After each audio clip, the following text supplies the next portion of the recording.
Ghana Nyankopɔn di asase mu agudie na dom yɛn from Kwame Nkrumah pɛso besi ne sɛ mpanifo sabi hu nimdeɛ ansakyerɛ mu a ade value to saa nneɛma no nyinaa yɛba bɛduru mprampansuo bi a yɛtena na Ghana ni a ne nimdeɛ young guy obenya nimdeɛ wɔ ade pa bi ho no na mmorɔfo no abɛfa no de ne kɔ ma example aberanteɛ bi de batteries or join batteries de create a movie car to say electric car ɔba KSM show so that time na no Accra Polytechnic ofri KSM show the KSM Mercedes Benz ya wodi Benz ya Akuffo Addo Benz na bi na kwa no bi na use petrol Aduanaba na car need to me drive it from Greater Accra region to Volta region non stop yɛtena ama nkɔfo bɛfa ne kɔ hungry kroni friend Hungary no bɛfa ne kɔ abrante ne kɔ bɛsi ne ɔma biem twa another one Ghana for me ye bibi friend bamboo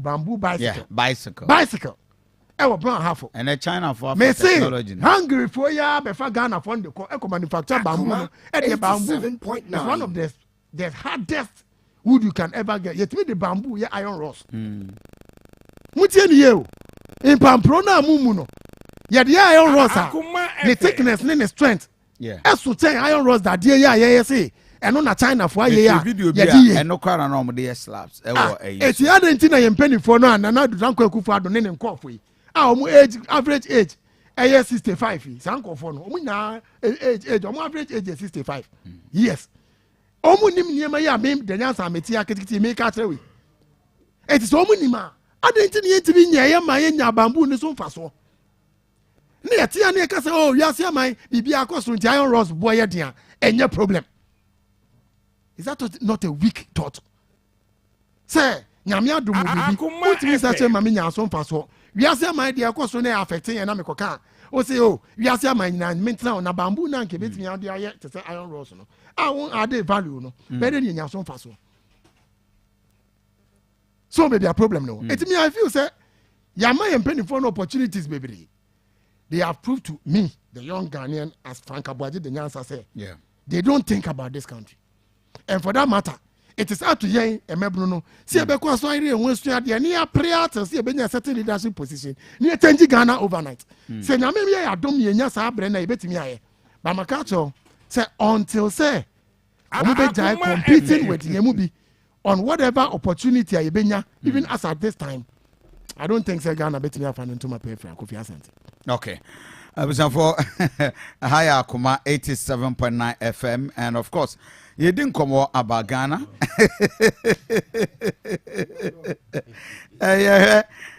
Now, if it's me, 65 years on after independence, Ghana, you better need attain economic independence. And me, Dr. Emmanuel Amankwa, senior lecturer at UST, and of course, communication of the MPP. Doctor, we have a code. Now, so that's what middle bed. Akuma FM. Now, any amabo code here. Yeah, then I'm see. Very fine. You share in such so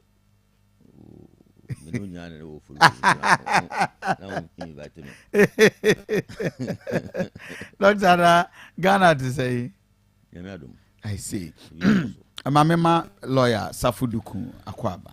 Lawyer, Kofi, I don't know question. Papa be 23 anim. You nyame. Yeah, nyame. Say nyame dey ono ani cry. Kofi say o do na o do ho nyina say nyame nko a.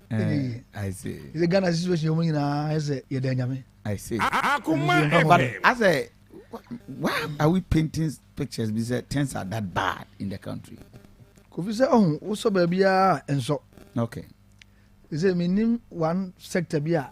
They got say air flourish. Really? Oh. Nti I say bibia e diegu.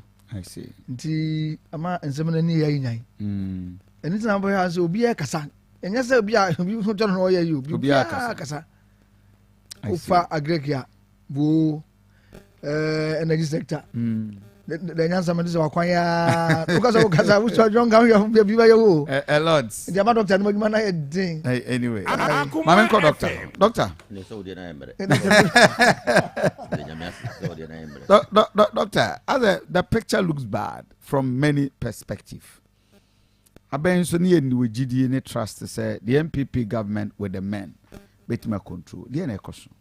65 years after independence, Ghana You better the attain economic independence. Considering you who need it. Okay, I mean, a tifo. Na macha wonso. I think say probably time na the mameno and the mam. My may announce to you for sir. We live on Onia TV. Delay kakraba inti mo amoshe ye nyina no. We now show TV. We are live on Onia TV. So answer a Facebook page. Akoma 87.9 FM. Won some jumedie nie. And I don't pay bisa 65 years after independence. Ghana. Ye beden yetimi attain yen economic independence. Yesi kasem efa hundie. Doctor Amankwa senior lecturer ewo kuma se Kwame Nkrumah Suaponim ewo Asante Mantemu. Sanson a member of the MPP communication team and with the Middle Belt Development Authority. Doctor, maminti you. You medasi. Mamincha etifo. Etifo joso. Any Ashafonso. Any Ashafonso. Omo ajibre. Yeah. Umuti enemy panelist Danyansa Okasasa and a lawyer. Yeah. We'll say D 65 years. Yes. Let's just say it's a long way. Very long. Very long way. Any punk here call retirement. Ya enjoy 5 years retirement holiday. Ya dream ya home. You me that's it. Let's just say between free Kwame Nkrumah name pencil. Nema utimidi guakwem. At that time there unzena the population na form. Yeah. And now share the demand for infrastructure at that time as well no form. But utimidi nema bi egu akwem the to be protected ya. And can be a very sure say anka ye need baby a way. And there were a lot of industries, that is industrialization. Ne wo companies akese na wo ani nyina ye hwe mani nyina eguye o bia onye industrialized also who say economy no tempia be dependent on maybe foreign donors. So you have to highly industrialize. Okay. And o share 65 years here ye Kenya and this edimu bebre lawyer, me sure say obey my mean can't the proportion is almost 50%. What I say, of the 65 years, you know. What I say, and me sure say lawyer bit my the actual picture.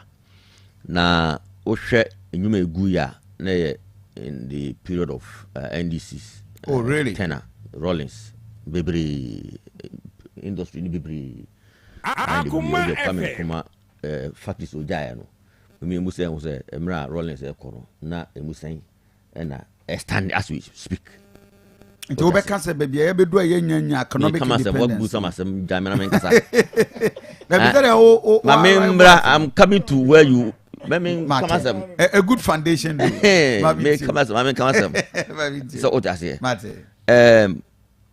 tama even NDC free hormone at the time Rollins corner na or the core hipic because na enema agency with the obakaya in those days and na interest rate 40 to 50% at that time na ye try ho hwia na enye until say Akuffo any MPP ebeso mu Akuffo beso mu no o hwe ye GDP and I say yisika na wo ho at that time for so many years NDC see so no they couldn't even multiply about 4 billion. Akuffo be here 16 billion 4 times. What I say, we have come from somewhere, and you beduru baby your way. Okay, so what I say. That was the time, and now amount for a chisi a beautiful so many sika. Mfanye juma. One penny that Akuffo. Na idimwa ena Akuffo free ho na ndi so sabai. Na ubetima kasa ubi bia obeke bia is you arrive at a certain point so we say to enya profit why make losses until 2016 and I also enya profit until 2016 you must say sa loss na unya nyina e ba ne sen na only 2016 ya beto aba also enya profit ECG o enya profit but bia every sector say omanya profit. Akuma FM. Nso yìnyín ẹni sẹ it was sustainable. So that's it. Nti wo bẹ yẹ dẹ́n ẹna wà yẹ an industry. Ten biya who make losses. Now say me dey me toaso. This government e buy no na ye dey akɔhwɛ IMF. So that's it.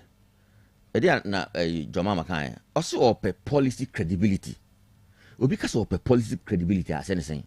E kyerɛ sɛ onye credible, and because of that obi meso na sene na onye credible. So that the foreign donors na so omo so omo do musika behye omo anim no ombetimi edi bibi abeboa omo na ombeso yasene. And there were conditionalities. Conditions no be the same. Ono no di nisika ababhye about $900 million. No they abro. And they also nisika no nsaka. And the amount conditions are also follow. Okay. Ni pegwie school a me fa omo. Nti ndi organ ha ebi timi trafie nurse for a teacher for timi trafie 3 years 4 years no mtifie. Those were some of the conditions. Allowances. There were so many things that this government could not do because of the conditions. Because we did this guy our bishop. So that's it. Our growth rate had gotten to 3.4. Emra na John Dramani Mahama free sono. What I say? Just 2021. Okay. 2021. The third quarter, near number 6.6. Yeah. Growth rate. What I say? Before 2020, the team grow an average of about 7% from 3.4. In the UK, MPP do not have the men, and I said the economic gurus are because if you obey BR, it should transcend, it will translate into what? Growth. Selco IMF. That's almost what I said. That's one to me and translate it into growth. What it means is that you are not putting money into areas that will generate into growth. And I almost say you cannot spend. And if you don't spend, how do you make a profit? You will not. So that's it. Diabolic. Oh, diabolic. I am telling you. I see. Diabolic because I am obi mame a typical example of baby I say you call IMF. Ama etimi agility growth to this country. Obi mame a typical example. Enti Omaino, if you baby, mean cannot totally say NDC, Rollins time, wanye bibi, Mills, any Jomama, wanye bibi.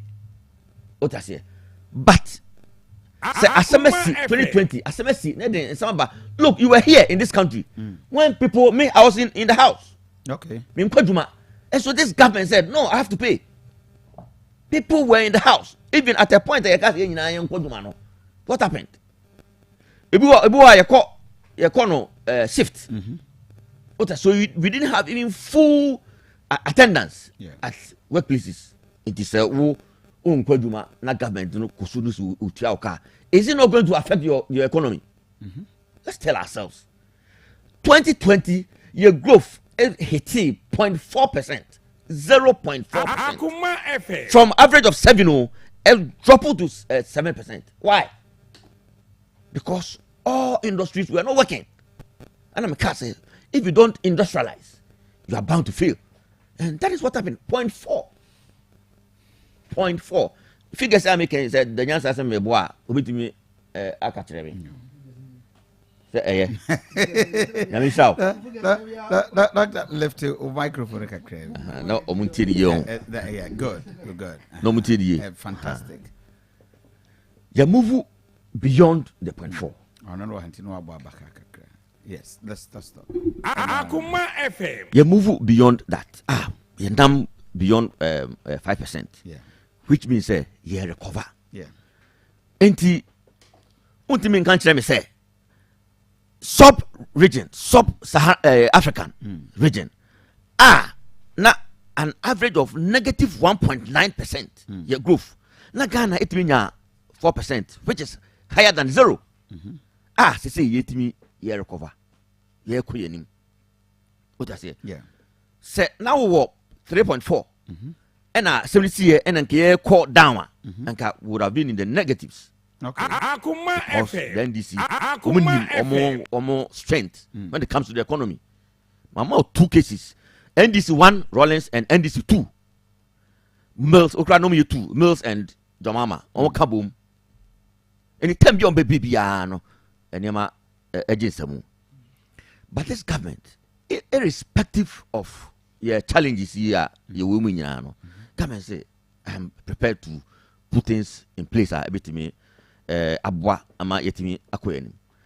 Say government ma promise say no me digitize the system, no yen formalize the economy because there are certain people omuntimi they don't bank.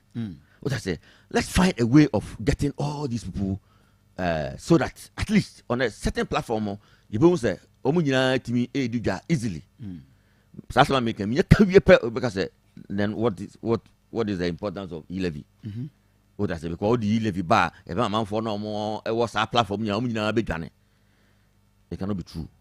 Because I said, yes, we will the top tax. And this is for you, will be a big but it didn't happen. At the initial, started you see some drop. But with time, no, people realize they do all their calculations. So maybe a car at the transportation car. And they say, me transact it on my phone. The cost of the transportation and the risk will be higher. So let me go back. So a diagram so at the initial stage you have some issues, but as time goes on. Okay. And government I say me kase me pe E-Levy and ntimi emwa enya no kwa na betimi solve a problem because E-Levy ma nya na government eguso a wo ye input juma. Ebi ni $1 million per constituency. Yeah. Even in Ashanti region, between 800 to 1,000 projects are scattered in all the 1,000 800 to 1,000 projects. Ashanti region. 1 million for a constituency. Yes. Scar project.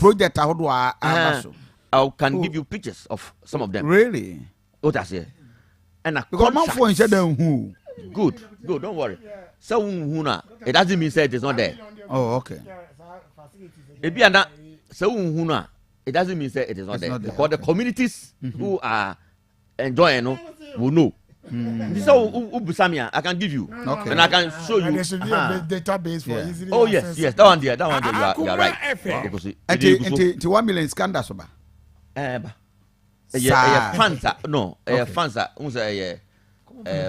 finance minister and they release the funds over your budget. No, what I say now release funds. Funds in your bed then you start giving out. Does it mean that 2021 fund by? Yes, fund by 1 million. Is it fund by? Oh, okay. But it may not necessarily be 1 million. Farmer but okay. I think that you can. And I think it will be a subject for another day. A bigger. Talk about. I think that. Until you all change now. Let me try it. Nano do Kasim I say it is castle. And so people are for fun. Nancy, just recently, Baumia say. Your card, your national card, you beat me at the I'm a for dinner term, especially in this for. Also, and being seen that ain't see, but then I do say it is happening. Okay, financial freedom. 65 year wrap up, mammy. Yes. Now my or the time. Oh, now my time. Let me wrap up, mammy. 65 years on after independence. 5 years. Ghana's attainment of economic freedom. You better do wrap up, mammy. Must show me see or say economy no formalizing. Okay. Into digitization, electronic transactions. But you bet me financial freedom or my Ghana. You bet me Show my mom one typical example. Also, your transactions. Akuma FM. Now, NDC, if you want, about 71 billion. Yeah. Right. Yeah. By 2020, because of interoperability, electronic and investments that government put in, they do be 500 billion. I see. 500 billion. 500 billion. Okay. Sir, when your government you can think outside the box. Now the policy will ever the necessary resource. I'm telling you, you'll be joking. So what I say. Okay. We can industrialization. Landman. This government Akuma FM. We mean see a lot of factories because the youth ebe here ejuma. And many of them have been into factories, you know. Na factories in a way. Memo Mincho be Sabin Akuffo your fruit vegetable fruit factory or I started here. No, it's but I'm telling you. I'm giving you an example. Yes. But you see, maybe point is the fact that here does not mean that No, but we have you have to question the system. You have to follow journalists for yes, Journalists be about Bontin say. 105 factories now governments why no any hodom. Hey, Kofi Amba, it's a command TV3 muntimi nko around and share factories. Thomas walk around you tell me say government say my 105. Makoha or say unless you have not asked now the necessary information because of that you won't mean to one more. But say when necessary information that's what to one more. That's say okoye anywhere. Tell me. No, TV3 documentary. These factories are not in the system. I am telling you. No, refurbished factories. At the various stages of completion. By tomato factory be will be on eku juice tissue. What I'm saying is I'm happy say at least one mention what we are saying is the factories and for the Belgium oman for okay say oman for pejuma and now you can say Asante region acquire government Dr. Mankwa even without E-Levy Dr. Mankwa government But say Ghana MPP quine. Okay. MPP and fire. Observe oh my Ghana yebedu yebenya ye fa hodie we sikasem ene oh my Ghana yen amamu ene sade yesi ede oh my etoto ana. Obetimi adwane yen ewo yen Facebook page akoma 87.9 FM and asa ukọ Aduanaba Kofi Asante in page Aduanaba Kofi Asante in page obetimi share video no no like page ni stream ewo ho. Sanso and I will share live on Unia TV. Wait me to comment at the aba. No, I a part of the discussion. Addo Boating the message about on Facebook with Krobia Asante Kotoko Kofi was a Namiani mini. Oh my Ghana, ye yampering for Kuku Binum. Now when you just say Nipabinum to Saku 3 years on bet me Abwa and my name bet me Ako. So you Boating was say Ghana under MPP today. Better than John Dramani Mahama administration. Addo Boating very sad. Private schools pa egui under this pandemic. Kofi ehu anyway. But you ubetimin so Addo message about Facebook with marking kind at the amount. Addo Boating said those days there were not corruption no endorsement and a mismanagement. Or more na idia ben so. Then so nedia Nanado to lawyer Safu Duku, a member of the NDC communication team and a private legal practitioner. Lawyer, Kofi, my income. Attainment of economic freedom. 65 years on after Ghana, Yemfa Hudi. Echna, and yes, celebrity, yen 6 March. Kofi, and I'm Rahopao. Adding.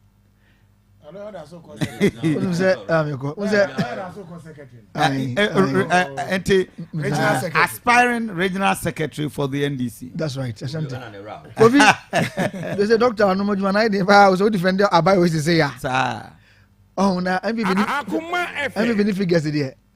And I'm going to find your baby because figures in Angazano, Omuku have situation. Gavriata, there be our can now go remove. And for baby, the government carry to dog on 70 be okay. ɔsi in 2017 Ghana's growth rate increased by 4.7%. Na mi busa say deɛ bɛ adwuma na ɔmo ayɛ. Okay, that is the figure. Nti mi busa say deɛ bɛ adwuma na ɔmo ayɛ a. Sábɛ na ɔmo aba so foforɔ na no yɛn yɛ bibiara wie no. Deɛ pa na ɔmo ayɛ nti a etumi ma saa rate no ba. We no kyerɛ wo sɛ before NDC left office no. Na president Mahama ne na ba no lay a solid foundation. Otherwise, more by no nyam input in any measure. In fact, ministers go no anywhere.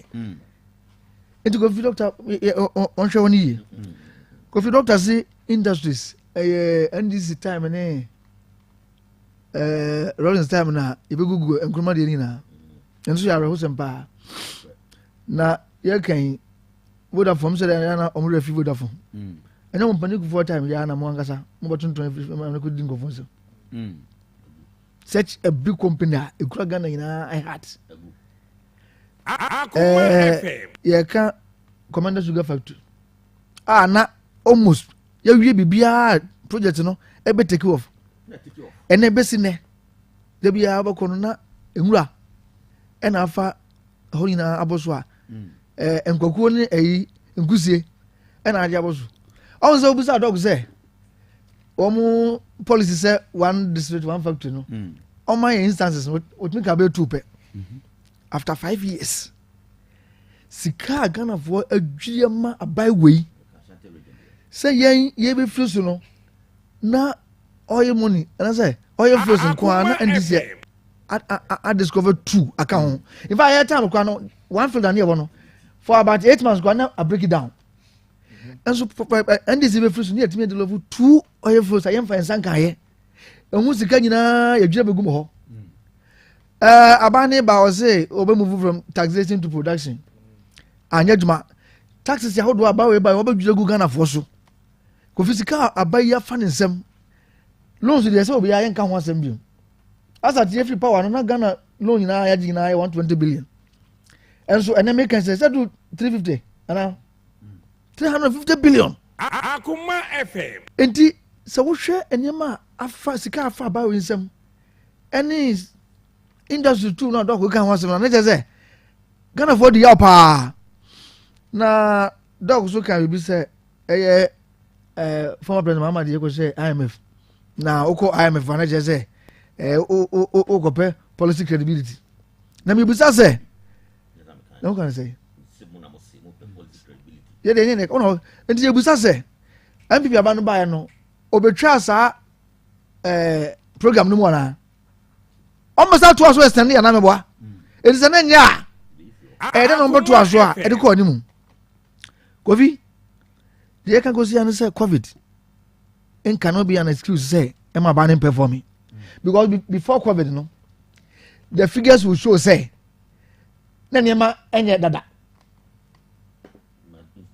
instances over the agri sector what was the growth over the construction sector what was the growth interest rate bibia na nya dada na eyaban no momu na try so pushi ne niema nyina kwasha COVID na dog se na adwuma 40 fie ne ntwe omoka 2 months as say na was mo tena fie no na ban no guso a wodi tax no eti be na ban no ntwe omoka because aban no wanya sika no Jeffrey Ghana for sika wodi bia no wodi in fact aban no kwa nam COVID so enya extra income ebebu so kra ne ho asema da dwa aban no kwa ni sika no wodi yeye ana say am a company for the remember say sika kra aban kan so nya no say abro sa kra enti COVID no ye ba twa government for 2 months as no eno nya bibi aban ye say abana baso because aban guso no sika no abosia no gina mo odi a bibi a ye bia na aban guso a ekoso Kofi I say asma ye kan e yaro sam say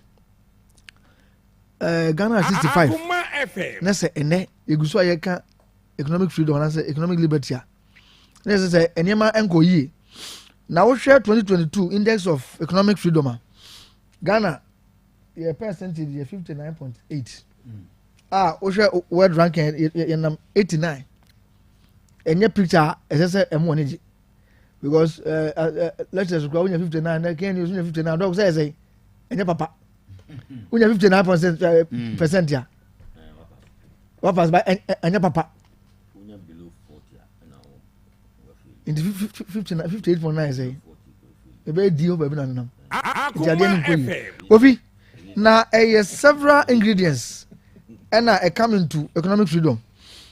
The freedom to buy and sell. So one can say to me at ton. And then you busa say ton to say Kofi and then you ma bo baby a ene nam no. Would you busa you see sin ke ade you bi otum say ajadufo enka amani obu hu no kyerewa. Kofi na ko to de ne. Ade be chobo kono na 30% increment. Almost every day you to ade mu. And this freedom no. We need the capacity to run what ton. Kofi property owning. Akuma FM. You busa say ene Ghana percentage no nipa saying in the property. Ene Kofi ye kan. Ene ma bo se da so be si da ya. Ye nyina ye nim se de e da bo si tie. Building materials ene aginsemo. Na ba ko so ne say the ability to compete. Okay. Ewo adwuma mu. Kofi ne ebusa say Ghana for wo equal rights e ko padwuma na. Ene me no ka say adwuma bie ni Ghana ha na mo a. Wo be apply ya e be fa on merit da. Oh. Me na me ka say adwuma bie no. Is that the case? That is the case. So doctors me bo on kan say me. Adwuma bie ni Ghana ha. Either say you through protocol and as ko treska. That is the rate on the ground. Ansani afa. Asani afa. That is serious. Security have got a bobo. Kofi one kasa why be on nipa 8,000, 10,000 Asani afa police. In fact, so compare officer crowd the end me visa be 100,000. And Kofi the indicators ni na che say enyema nkoyi enti abano o ma na homlo so. Bibia agiagu. Enne rule of law I break it down. Akuma FM. Ene se uko akra no misle woni ade no so wasase da ho no a ye be jefru nsem untimi nya hu bibia edi omanfo no power no de benya japade no kra na ofem uni bi uni anwode eni ko fisa kan sem nyina bomu a adwuma a ukope as an individual ebi no ho se dwade na so be di a capital crowd be ye bi no dog say on panu guvota na bank for na nipa so say unkope no bibia nsesan ye ho se ya interest rate no a ene yentimi ntwa no na obi a loan obi antimi peso obeji bank so to an ye fra Kofi na unya messages ni am test so pelo a every day more than 20 financial institutions every say brabaji loan me make sure you say obi voice obi hu enso Kofi sesi a loan so kwaji a interest rate untimi entwa so udi godija so a se nema na akokra ba porto a ene aginsemo enema bo dia na ekofem Kofi kan ina abomu a say the nyansa kan no there's no hope under this government say Ghana ebetimi attain and I say your performance ye wono e be ba papa bia say economic freedom no e ba betia ba fam bibia no a ekoso a e papa just say die betuma bo wan say amamu bo ne no ye be pam aba ya free so na aba foforo aba na obotuto obele foundation ba bia edudu na ke ye to aso no ama ne metimi aye ne sa pa ade Kofi bibia no ho the picture no enye papa say ne Ghana ha ubenya economic freedom because uni abamu a adwuma sem din so ubenya bi okay so we bi ni abamu a ene wo so pe bibia ya unya bi nye adwuma ni na ya chama party forma na adwade na be dia o capital so da bia eso tia na etie because ne mabo ekoso aba no so it appears say no oni bibia ya o ya fa ho say e betima stabilize ne ma see as we speak ye hunu measures bia aba no de be gukwa mu a e betima ma adwadifo kra ho ha mo unemployment de Kofi ka say ye ka ade bechi sisi ya yutu ya omugu vie ya e multiply bibia there's no hope say enye ma be say oh babia I see abai ka so fa ni pa 7,000 e wa next near year Kofi laughable because family sector no we go find pass 7,000 near you do much of your doctors can end this standing department for 4 years and then a bit if since 2017 for next is okay I'm not the last batch you fire 2018 batch me boy I'm friend next one friend 2019 2020 2021 obi na ofie I am for omo and the even na the doc when you start to free I was say abana bon homo ne employment je mo no ye me se ma no Kofi in summary no the make sure one say bibia diegu there's no hope say any ma person am yanya economic freedom na here pen okay because message be no wa aban odigu kwa mo betima san na so dog obi a on kire say we na aban ne ya enti e be man ne ma improve bibia ne ho sa enti no yeah, better was say a lawyer Safuduku and a for Moten Kano. Lawyer Safuduku, a legal practitioner and of course NDC communication team member. The answer, you first and I share other issues that so. Nana dan Akuffo Addo or say high cost of housing my Ghana. And first more building contractors or musi dan Walker, mommy, the video of Nanado on this. You were affordable houses, ebi ewo asokoroman pon. But Nanado dan Akuffo Addo say, and they 65 years on, yentimi nya independence Ghana over 2.5 million housing deficit, and you won my Ghana mu. You were saglami eguho, you were miami ahodoa yesisia. But more moya building contractors who musi dina. A one crying affordable at the money ordinary Ghanaian. Yentie the president and some more kind of yamra membership. Beden na Ghana ni housing yet me amanaye affordable. In the review of the mortgage law, which is so critical to the growth of our real estate industry, and it's already a matter of serious discussion and priority amongst them. In all of this, I think one thing that was raised, which has not been discussed very much, but which we cannot run away from, if we are going to be able to deal with the infrastructure deficit in our country, apart from roads, we have the deficit in our housing. They say this is a stock of what, 1.8 million units of housing that we need. A critical aspect of it is our ability to build houses cheaply. We cannot continue to ignore the expensive methods of construction that has made housing here virtually a monopoly of the rich. It shouldn't be the case. The richest country in the world, America, has some of the cheapest housing that you can come across anywhere in the world. And the review of the mortgage law is something which is so critical to the growth of our real estate industry. And it's already a matter of serious 1.8 million units of housing that we need. A critical aspect of it is our ability to build houses cheaply.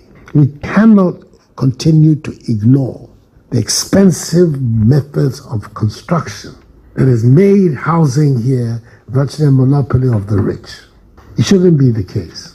The richest country in the world, America, has some of the cheapest housing that you can come across anywhere in the world. We are here in Ghana and some small 3-bedroom house in East Legon.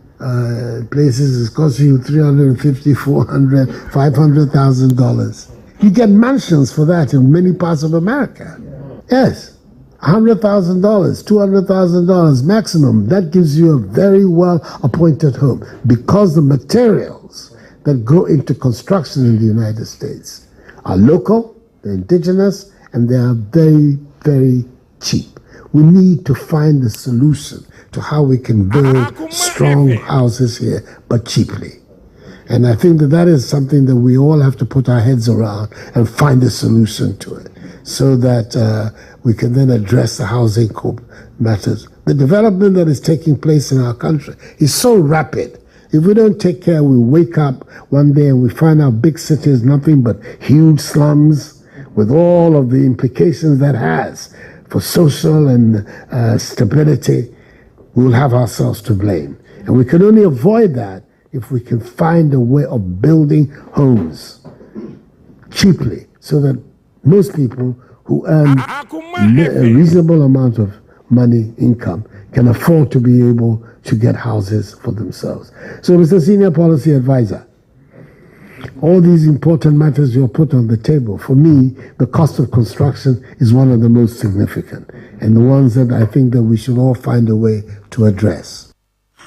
I 87. I ask you to be citizens. Movanche, I 87.9 FM. Of course, Mame Fantu Jasa share live on Unia TV. Baby I will be ano. We won some Jumedi ni de ebrewo. The president Nana Aduanaba Kofi Asante say yentimi Ghana ni teacher ni enya dan entremwe as a result of a dina yesinebo de dodo. And the Nyansa a member of Grida one building contractors, right? Ghana real estate developers, and you are a real estate developer. When you are Asante regional chairman for Ghana Real Estate Developers Association, are you serious? Then I think the president is on point. I don't know Kenya no. Me sure him na sometimes me start my premise make leadership person. Aye. This is not the first time. Okay. Greater buy from 1988. Okay. What did I mention? Ghana Rest. Yes, until the time Rollins Moin KT and Emma the body accepted by government. But what I say? And what 1 year? Your greater estate to Ghana High Wakra. Your greater estate. A Wakra. Estate no sales now. Captain Smart, then go round over catcho. Okay. That is, it was part the Nunga on. Ya near my baby woman. You over 400 members. Now, you do me, yeah, private developers. Mr. Premise, me are much so near President Kasa any nyachom Kasa di kafa no to. Nanado Kasa ni nyachom. Hypocrisy to the highest standard. Oh, really? Yeah, private developers. A private developer, a investment. Real estate a high risk venture. A high risk venture, yeah, when you say you take it that risk, you see semu. They expect a certain higher returns at a certain period of time. Now, baby, I mean, I'm sick if I'm a debate semu no. And I'm a new summer jebosia. Meton bibiaton, and yes, come. And answer me kwama no ne akwati at the same bosia nebi. I am telling you on record. Ghana, no bank. Bank are almost supporting construction industry. Tete me mo free be construction bank egu ye. Fala. Even at the time I mean you say me enter into construction. Now construction bank egu. From that time till now, most of the banks back out here say ye supporting construction for because ye the sikanema mo na mo di kosema eche. Memo bank be din. Many bank be your juma 15 years. At a point I am support Kaka in this housing near me. They told me they don't support construction industries. The giant I'm cover bank for. Now ya proposals. Ediana ba wana mi be nya chomni ni o. Ya proposal president after president, year after year, minister after minister. Ye nya members of parliament or members of Greda. Tienye. MPs are omu free yen association ni mu bi. Omu operate as developers. Omu woman ni omu push agenda into parliament. Ye ra attach yan ba ye. Ye ne no ni mampani sia 2 times. Meka ye meka Greda. 2017, there was a meeting at the office of the president with the association. Yes, submitted proposal say mampani ma yakwenya. Near 20,000 units. Then I need to pay tax waiver. I'm not from my till today. Yeah, na make no. I see. Tax waiver near day. As developers, you also embassy that solve social need. Affordable housing is a social need. A crisis I was your cost of your cost of it. Etinya me Misikana me person me di ko set down for me higher returns. And I was expect to say going to social need. Yen be clear. Etimi me tie me ntimi ko fa misika ko sit down say me pemfa so wo so. And that is you about 5 years kra na ne bo no be ko so a and me nya me mfa so. Eti say wo ya aban. Na be say me sit down na dan ne bo ye fo a Aduanaba Oma me tax waiver ebefo. Yes, he established the Ghana Real Estate Fund. I want to say the Nyansaba as the wise estate. Me prebosia de akwa consider condition. Na woman say SSS sikane ya de man no consider ya affordable. It be based on sikane ya de man. See 2 unit bedroom. Na man born stay around there 800 million na titiska 800 million e be 80,000 Ghana. Se me render says can men qualifier. mintimi nyede enkonkoje Ghana Real Estate Fund from that time we see ne ye establish it ebiem yes one banks ne nkasa na mo at least 5 banks umbetimi aboa the real estate sector ni akọ into mortgages 3 banks and a tree omuti me nya advertisement ba mebo omudi for record sake Stanbic Republic Bank ana Republic na HFC okay na ya be Republic Bank ana Stanbic Bank ana Eco Bank 3 ana timi tree omuti so mebo ayen ye nya seed money be free aban side aba na ka said siska we dey ye dey going to affordable housing o be say me dey sika me dey here construction na pay returns me am sika o me fe no koy affordable how any possible na ye association ni timi ka che o say yen ye kwa broche ko bobosia na broni wa America Citibank na be ma ye bosia say bosia na interest rate e wo so afimuni nyina o afimuni nyina ye 2% na ba Ghana na per annum afimuni nyina interest rate 27% obeje de wen eti ye problem ni nyina say look aban na adopt a certain nyatwom approach bi a oni ahofama oni priority e dey ma affordable housing ana we failing into all shifting the goalposts the other developers so yeah dey and then about second or third meeting 2021 you see Rasenso Boache Minister for Works and Housing Bantama MP Grader executives Neniko CI oh okay and you reaffirm me proposals I had yama attachana Yera attachant me and fanya she oja okoyen ye ka say Rasenso Boache says our proposal ye the amama mpani ye Grader president na this year mpani nsem say Grader person must see 20,000 housing units and the support affordable housing to per tax waivers as I so Boache say obedi unjuma ye 2022 February mampani be ka chere say e dai boy dey because ye in your course. Can you imagine the attitude of government and so say omo priority so omo dey solve housing problem enu ntine nei oba na be ka chere say ye in your course ye course based on what say ye face can see down to change your course Freme Freyera Educhum me the dance amete true chairman Akins because me a regional chairman for Grader I a proposal for teachers make us say land banks are represent Akuffo Addo to hono land banks are represent Akuffo Addo to hono and I'm saying it again land banks are represent Akuffo Addo to present Akuffo Addo sase here for Islam improvement project ewo kwa homa ya abaya sase o sase a president Akuffo Addo to hono de na nka ye betimi dia ya ne say o de ma developers now pe funding account you tax them to build housing units teacher for next for betimi ade etua as condition mo antimi anye asase ne da ho mo fa ma ya twintwan at the end of the day mo amun lidi yam yen ko peska no mo so amun peska ne ma propose am de ma redu chum ne say na ka every district the Ghana ya almost about 40 acres of land every district Aduanaba your 260 districts me boy I stand to be corrected 260 districts you see 1,000 units Akuma FM 1,000 units of houses were every district you bet me nya civil servant bia o baby who on cry now di ujuma o be ma ye hu baby a o retire o be ko e bia me free oboase and adanse for me na which is under adanse North district it me ba for me na hono ma me try dey wa Accra but me call retirement I met na for me na ni assign you to a dining bi for me na etu okumase na o di ujuma ba o free mampon etu ko mampon a o be di dining bi wo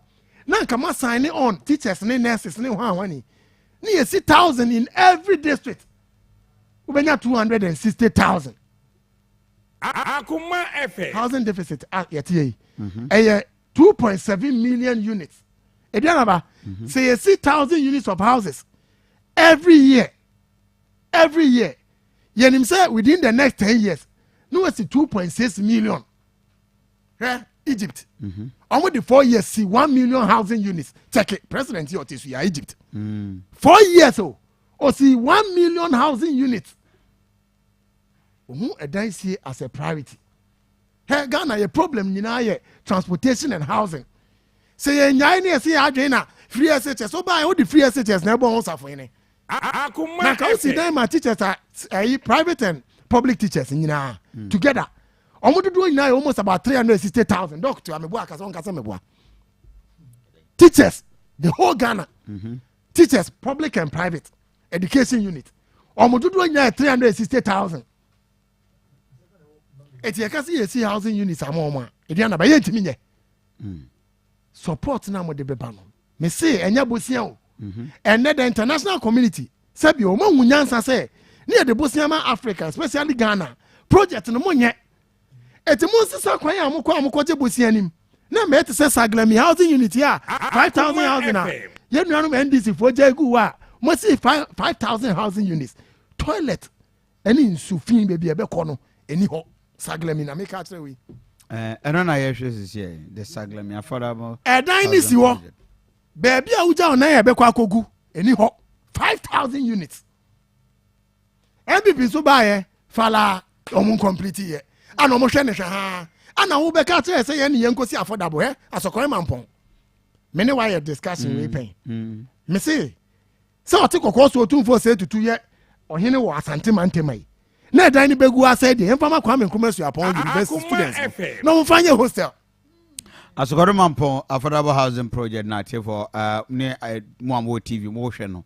Yeah, first so Kwame affordable housing. Nema Kwame Nkrumah. How affordable is that? Affordable. I mean the amount figure no. Nyabu say. Make that make it almost about 1,052 units. And you can see a whole 1 bedroom here about 99,000 Ghana cedis. 2 bedroom. I can 1 billion.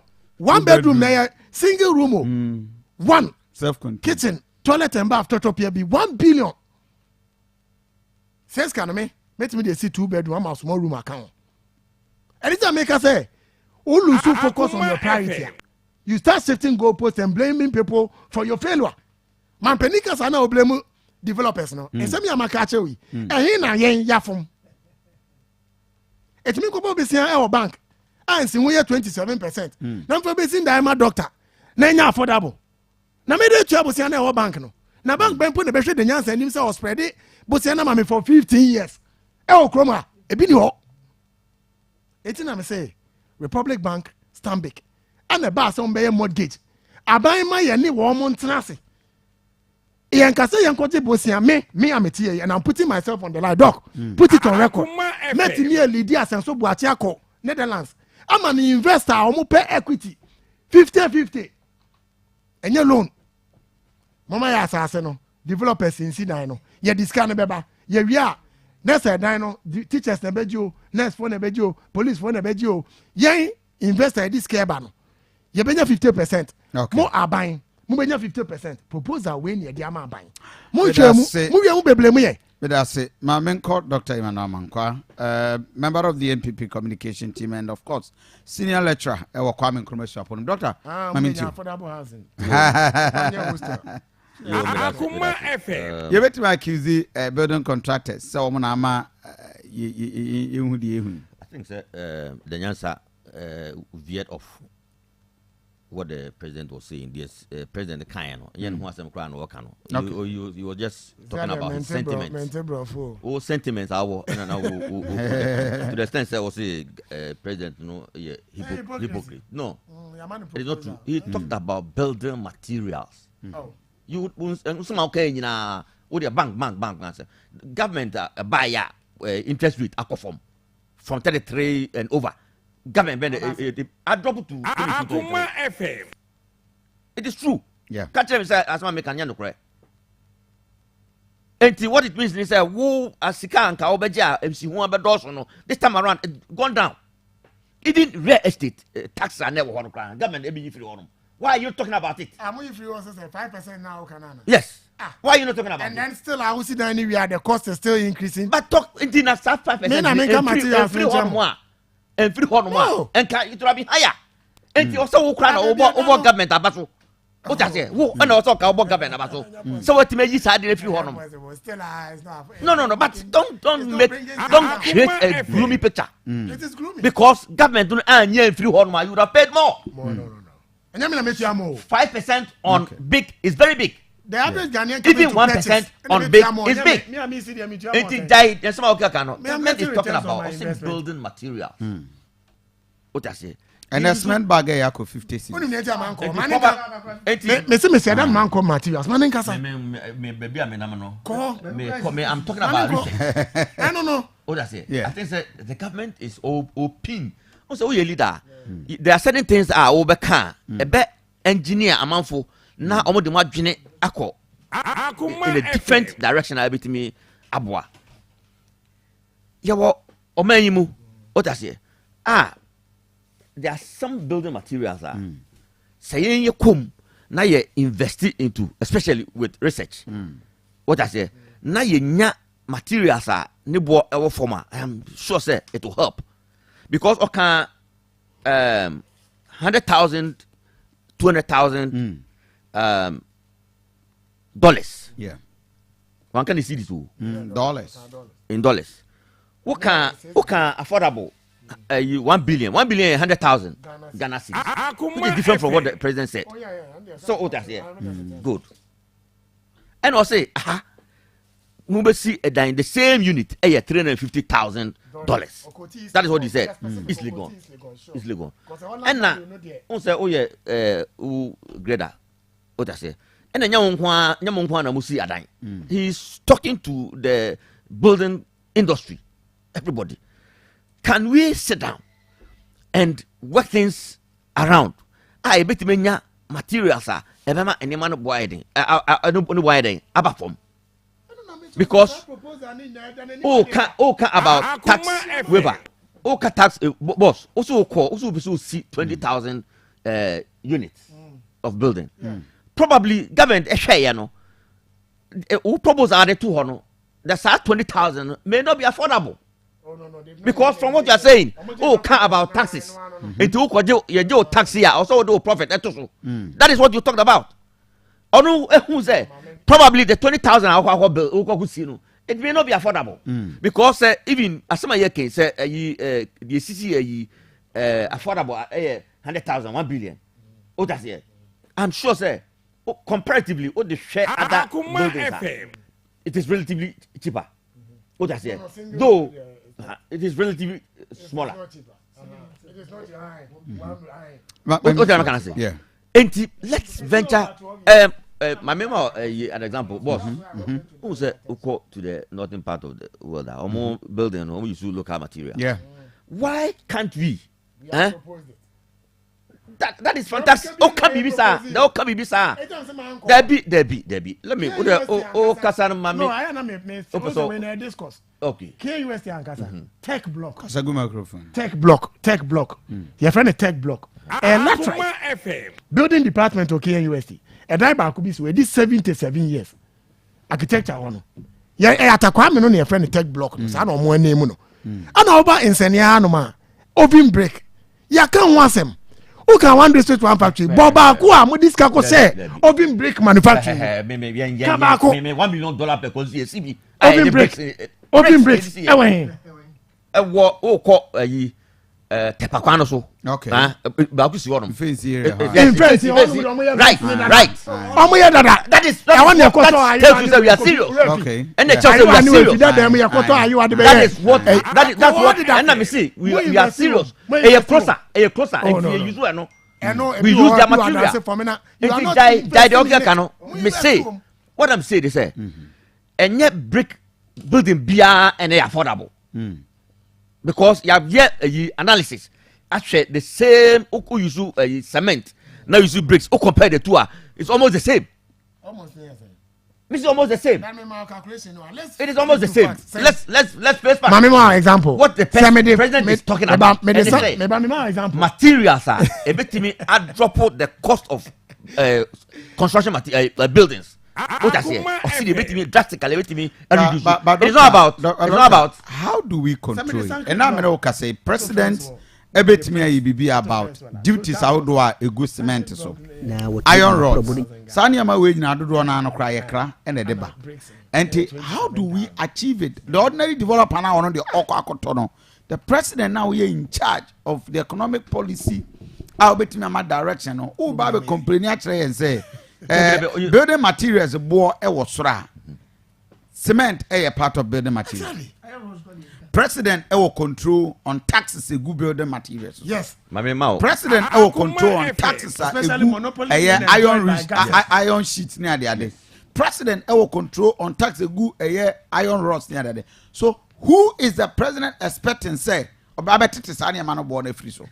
Abra will know the he is in charge of the economy. He's in charge. Enti the manager no if you run in Kasa ni suwa. Yen tenant example on only advising and I said or pursue ye amount for adwini ekusi baby. Enti take the lead. That is what you are. That is leadership. Even say taxes no form. Na say building materials no it was right. It will still be high. It is a building materials and of Oma. Definitely the cost of the only building material in Yadia cement. A man of course here clinker. Yeah. Clinker. Maybe analysis. Clinker na ye import eba Ghana. Okay. That is the only one. But limestone here the Oko Katako Princess Town. Asema okay. Asema okay. Hona mayeba. Asema okay. Okay.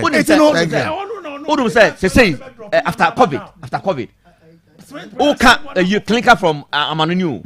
Say the cost of clinker taxa a free Amanone bano across road. Mama example. A container 40 feet container and they get 3,000 4,000 and they do $12,000. $12,000. What is the percentage increase? What is the percentage increase? There was a time about 50%. You drop motor vehicles in now 50%. Ghanaians, sometimes I don't know what is wrong with some of us. Oh, that's it. What take every so and so they never made it reflect in the pockets of Ghanaians. Rather no. Instead say ebia obetoaba na obetiswa ma for no. Na profit na one no they are more cars and the cost is the same. I spoke to a lot of people and Ghanaians sometimes government or na Ghana for they will remain in the same. Okay. That is Ghanaian for you. That is Ghanaian for you. Frank. That is Ghanaian for you. And they that's where the cement flocks near the other. And young man be by me, they very JU or whatever. But the nice proposal nka plastic materials that work Ghana you bet me the blocks. Why yen who proposal they are called the various ministries to be Abra plastics Ghana plastics has been in the system for almost 5 the young man came to me and I know I'll bet me the plastic rubbers our Ghana and do what in the recycling waste on no we're trying into blocks and we are here complaining. The president complaining. That is why the president is talking about it. I'm sure if that president has listened to the president, he should move. He should take a step. Move baby, I'll be how many times did you engage you? From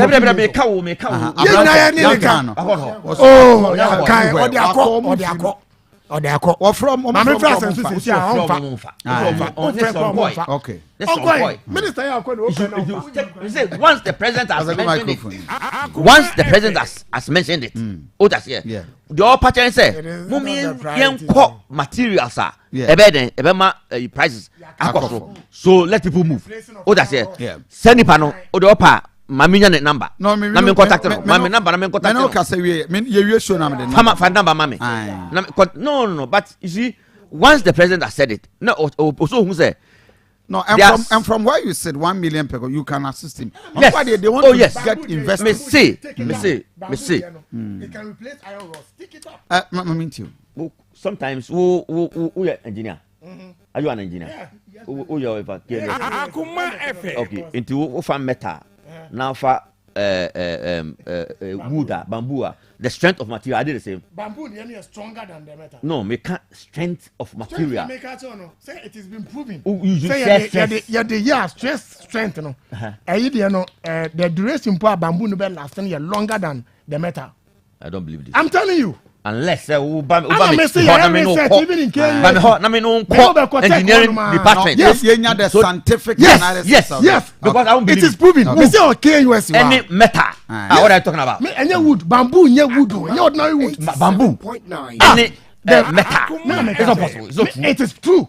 Okay. Unless what May say it is give me a scientific Oh, evidence. anytime I got to say we do Give the me research. a scientific evidence.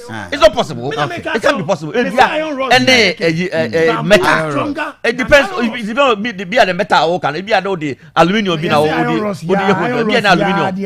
Okay. What that's it.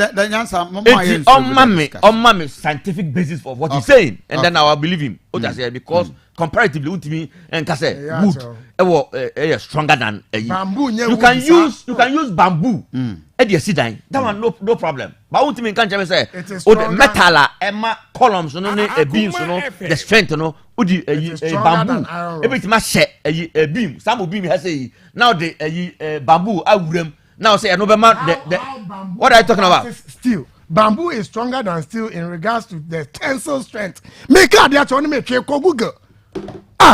Doc, sometimes we know what we are talking about. This is just mere Google. Boss, doctor. Buzan say. 23,000 pounds per square inch of bamboo. Buzan say. How many of you are using how bamboo? many have you used bamboo in building? Government pragmatic policy. You can do it. You can also do it. And yes, you. Bamboo no ho. Thank you. Bamboo no ho. I told you. It's beam. Yes, the strength. Who be saying 10,000? Thank you. 10,000 pounds. Thank you, Doctor. Doctor, Beam. wrap up. Beam. Now the 23,000 number of buildings. Man, now Okay. the bamboo. Doctor, wrap up. Na me lawyer. See, we can say number of buildings. Ben and no.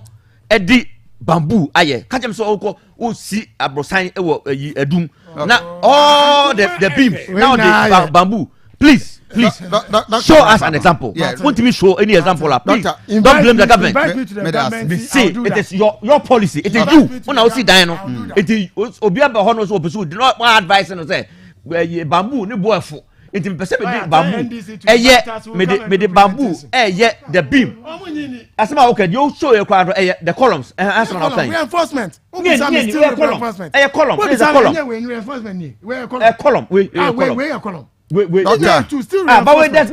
no weight on it. There's no weight. Where's the weight? There's no weight on it. No, you only tell me. No, you told me you doubt. There's no weight on it. Mama, you in discussion. Doctor, wrap up, mama. What I'm saying is, your own area government tax swap to say it can't go on there. It was a question. See, apart from that, interest rate above compared to when NDC was in power, this government so what it means is that NDC was and buildings would have been higher. It would have been higher than you. Yours. 33% and over. Say 22, 23. So in that regard, they say NDC na teswa. That is it. And mama another example say because of COVID, after COVID, no, a man for to omnium. What I say from outside, and yet government and there are a lot of nuisance taxes. This government, by 15, real estate. Now then, I won't come. I didn't know you are making gloomy.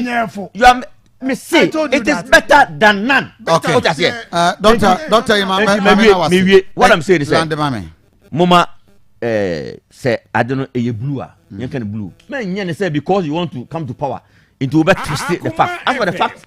Interest rate as we speak now has dropped, and building materials and building construction would have been higher when NDC had been in power. This government has done very well and it will continue to do well. That is what we are talking about. Lawyer Safuduku Mamintio. Kofi, the fact of the matter is say, yeah, Abayano Ankasano Walusu the fight against housing deficit in Ghana. Fight no Walusu. In the way as about the Nibran Ecosia. Private sector for women to me say almost any policy say I never say Ghana for call aban na say would the policy papa to come say me aban no me this police we aba abayemra adwuma enti no individuals so fam go wram na no say dan yansa dia to me no minister kwa pereko wo no Kofi afada bo no say rent akura no 2-bedroom flat 800 a month 8 million boso me ko afada bo so ko hire 2 bedrooms. Upa fego 50 and find out. yɛ ba yɛ kora no na nkaka wuram yɛne yɛbɛyɛ adwuma no a ma nnɛ baabi a aduro yɛwɔ kofi yɛsrɛ o ɛyɛ na general sɛ mɔmɔ yɛ kakra na nka mpp ɔma manifesto no kofi mu nkom na mokɔ sɛ mo ka fa housing ne rent ho na nka discourse no nyɛ dɛ ɛsɛ si no mogyae last 2 weeks Mr. President, that was what I addressed. I focus on the MPP promises on housing and baby the Omaye and the Oma Babidu. In fact, Boshe Bibria they promise on some of them. Okay, we have some of the bamboo uses are China, Korea, other countries or more every and to almost your budian kasa because they know the strength. At your Facebook page, bamboo they use elsewhere the obody here and how important tear them out. Kofi the abandon the president can the entire and hold what I say and then income obinyano and then prices on building materials and for and income no table for prices of goods and so no on housing. Kofi mamen ka mu kakra abayi can say on renting okaso obeti scheme your national rental assistance scheme kofi ho eni ho ebesi ne bibie ni ho abana ya fa ho meti ya kwara o ka sanka school for fresh graduate school anka o start aduma e mo ska dia hada Dr. Bawumia rental allowance scheme kofi oba abana kan say o kan say Ombasa expanded the capacity of state housing company to lead government's efforts along with the private sector to build a large pool of affordable houses. You be such a summary. Affordable housing saying and abano esi. Dog wobet my boy. Affordable housing na muka say na atu asete Ghana ha no. Munche ba ko mozi. 1. A obi anya nsuade hu say. Saglami ya kunya about how many units? 5,000 units. I just say I can't say you man getting in the park abayi buy in 5 years. Action here no akoso. Investigation go 5 years. Then got years here the former minister Collins Dowd. Japan effort or yes say. Uya or say we shall promote and sponsor real estate investment trust.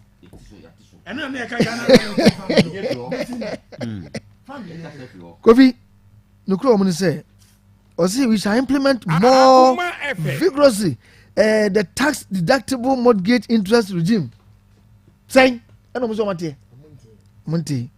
Kofi, also we shall provide targeted project-based tax incentives instead of blanket incentives for private developers to build more social housing as well as inner city development and revitalization schemes. Kofi. Omo chobo funu bebre me see and you might be becoming manifesto na in fact 2016 dia gwa no omo demand deliver 1 and at 2020 almost have cancel in answer gumo be see ne none of them has been delivered now go boss say ono individual no a ono angasa anya papa say me de beto hu say me see da mama vote me akofiri bi akotene mo ha no o say mo ntetes na mo nyema boarding me hu ano no, we can venture into materials, local materials, it is all say. President was emphatic on you even okay bauxite. Who said the government refinery from the raw bauxite to aluminium. It has never happened, and it. The government is on course. What are you talking about? For Sino-Hydro. No, me say that is what the government is doing, and in the end, iron rod and iron mokano. It will go down. Yes, bamboo. Okay,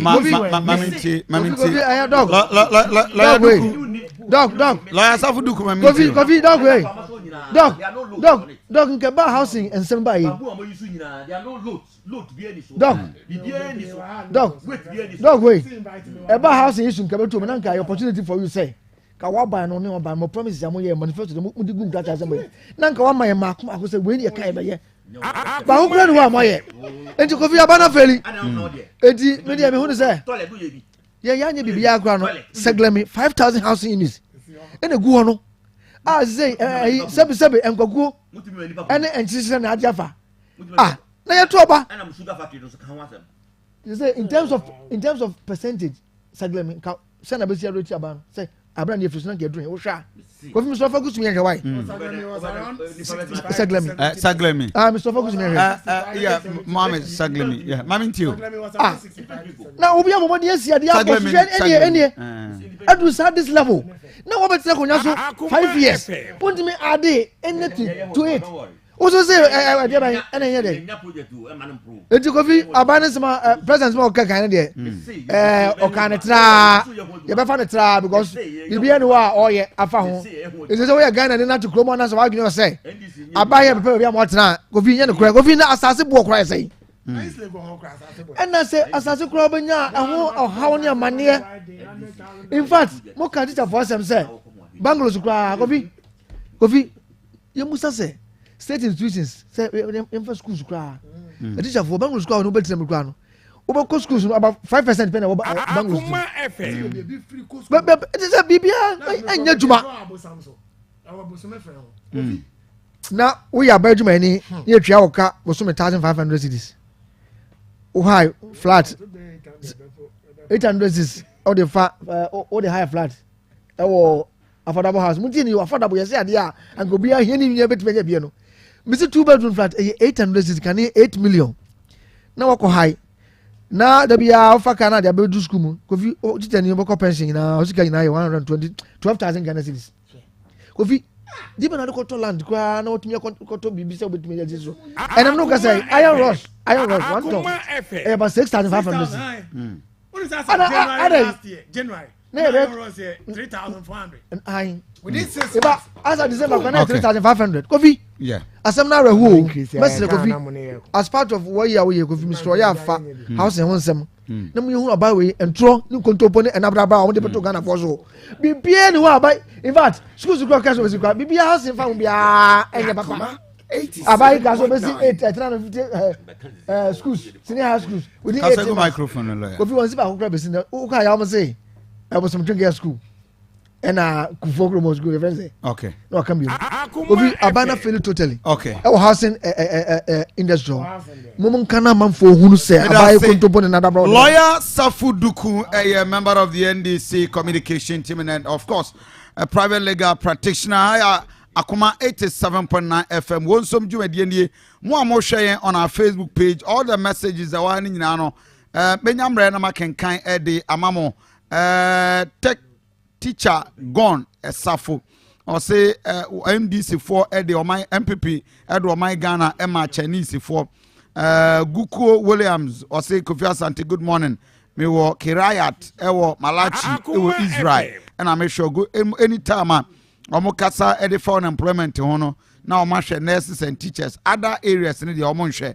me ba cho also message and no obetimi adjoin yen ewo Facebook page o share live on Onia TV and of course abusanfo me da me ho abanya me adomo a bosumi ya yomi ne de toso edu en emienu ya blood donation ti Ghana baby awo bi Akuma FM ya twumeja de aboa konfanoche blood bank bobode be boa ya nyame adono so ebenada on Ghana Akuma dwumadie so dwumadie bia ya launch kra chese biggest surprise ever our radio so Akuma at 52 Akuma 52 seconds Akuma 52 seconds a big surprise eba me ba cho mama yenti me da me ho aba ye ba ye be ba hwe other areas E-Levy against as we speak school feeding program as see I say yetimi expand biem if is a year good then will land on Ukraine Russia near Ekoso a few minutes me ba see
the Aduanaba Kofi Asante no betimi adjoin and why a part of the discussion, and of course on Facebook page Akuma 87.9 FM. We live on Onia TV. Baby, I will be on so we are part of it. School feeding program threatened over the sustainability threatened over high debt rate. I mean, okay, say aban senya dia obetimi so any expansion. And as we speak, E-Levy another 4 weeks. I'm going to now open. We apply to the Speaker of Parliament. Just say, or another. Or say ne baba ko yare ne bano or sheno fie with montono. And Ghana is in distress in terms of sikasem. Better than yet me am I enquire na dia me. Maminti. Aduanaba me das. Bim, yes am tie for akwaba. Me I am of the view. Say the measure say me premise will be 65 years now. Say I say me dwene ho a me ntia say no ya me say a deliberate attempt to say will be Ghana for abro. The leadership of this country. In the Ghana ye benye ho any E-Levy na asem bisa na me bi say. Na maka na me say repeat biem. Say asase mu agudi a odoma nkoma nyankopon obo wiase. E de adom oman Ghana onye ya bro. I say papa bobra. Now what the Japade ne jaw. Now ko ye na bibia wo fie. Ka wo fie, efie edan si wo, ne ye de unuano ma se wonsa. Wa bia fu e be ma unuane, wa tumi ama wo bia obetumi akọ workers wo adwuma na ekoso. Boso me so a bibia. Akuma ka che unuanom keke. Aduanaba untimi nye. Enti ye o good. Me metena bo ase all my life. They be that inspiration and I made the kasa from me the nyansa me tie from kindergarten to junior high school mentua school fees that because na me a native of Obuasi papa e mind seduma mentua school fees not even 1 cedi because papa is eduma or AGC again manto exercise book that again I come to me and give me papa badge number. Every mines mu kwaji aduane di free. Again, apart from say honi na ponun kano. Miners are no more baby a Obuasi buy friend popular joint a friend fegum no. A drew point near the tanker ya ne ye this sense so ya nkofo de twin so koton site. E munu join near the cocoa negum. Cocoa bay. How's a cocoa? Ya ka gum to mu do helmet na ji cocoa no. That is what I, the Nyansa, me witnessing or Obuasi going up. Now for me, you ya.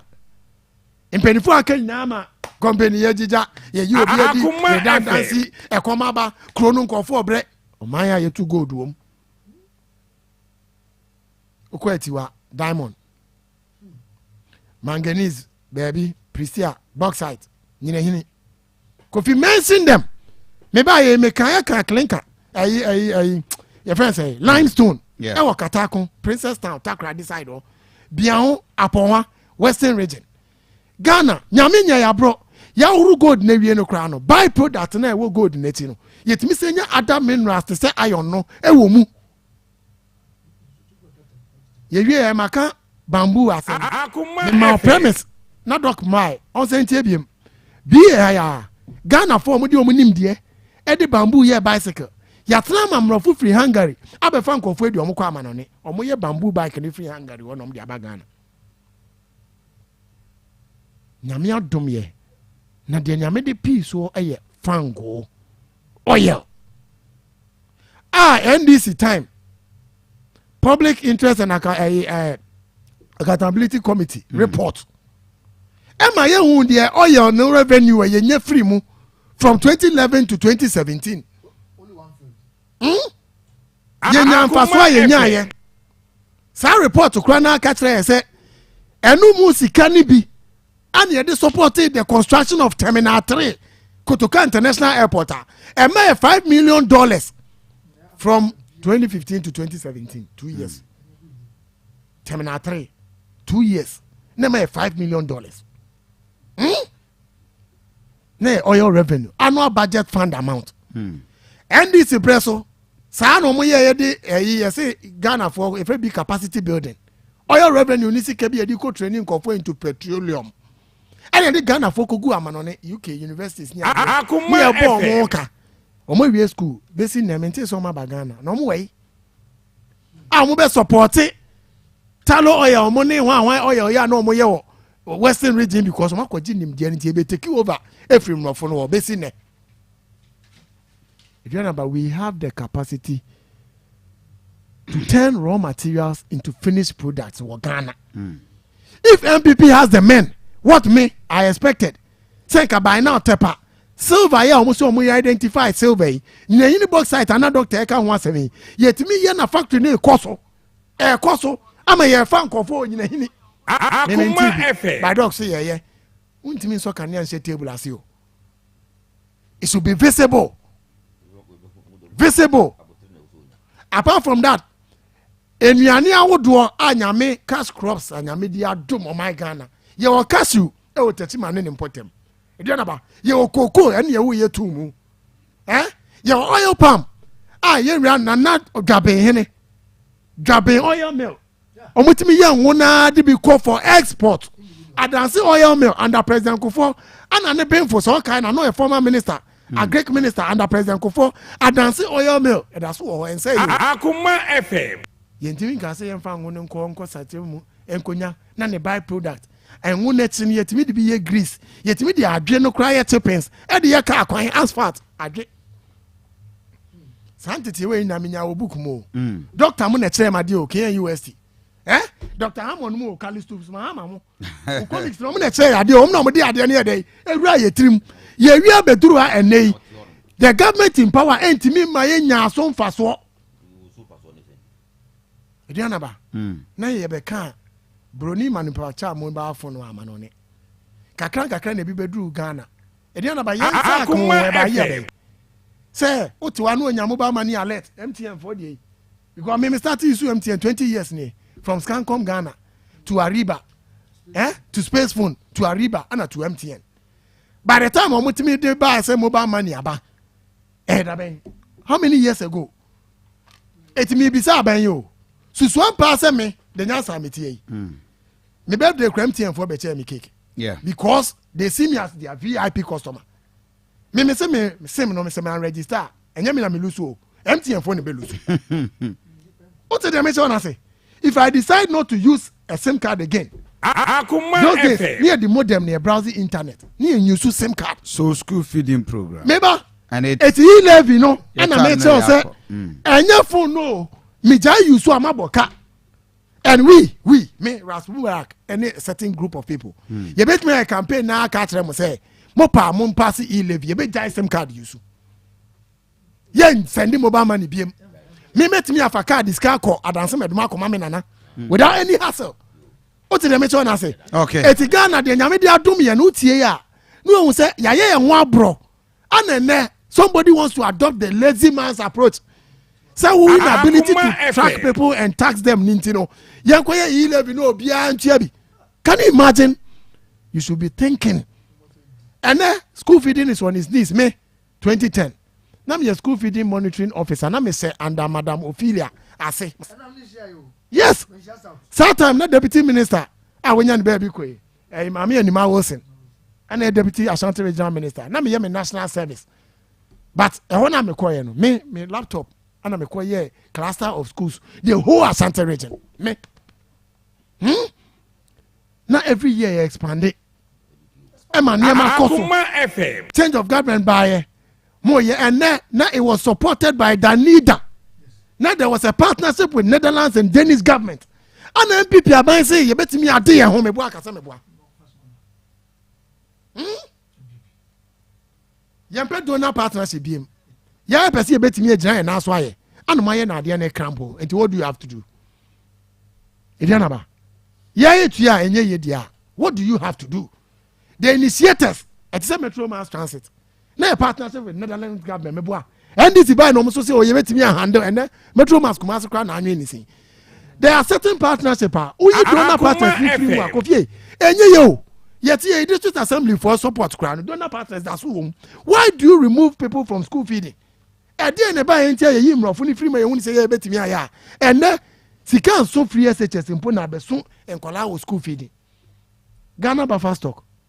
Aduanaba wona me di bewie yeah ede no mo ye Henry Nana Boa ade pa na Ghana ba fa stock for ye yet kroma na chocolate day presidency wakati so do pesa akora bia num cocoa drink okay na da be 2017 Independence Day mi hu bi sen kra na koskua mom cocoa drink Akuma FM Ghana ba fa stock intimi stock aduane asen ka at least 1 egg a day for akwala bia the whole Ghana 1 orange anka a day for bia the whole Ghana kan ni momo mu dia anka o mu benye ska aduana be ka Boris bi musika o benya wetin koko sale no but today yet ya ana ye free ne ka E-Levy ase me I feel say ne me ya aginsem say impenifo hwe na yen san establish donation fund ne ngigis kan koboa nkwala ya fair enough so mo hwe na no nya adwuma na se wo se ye kwa manone ne yesa ko siki partnership for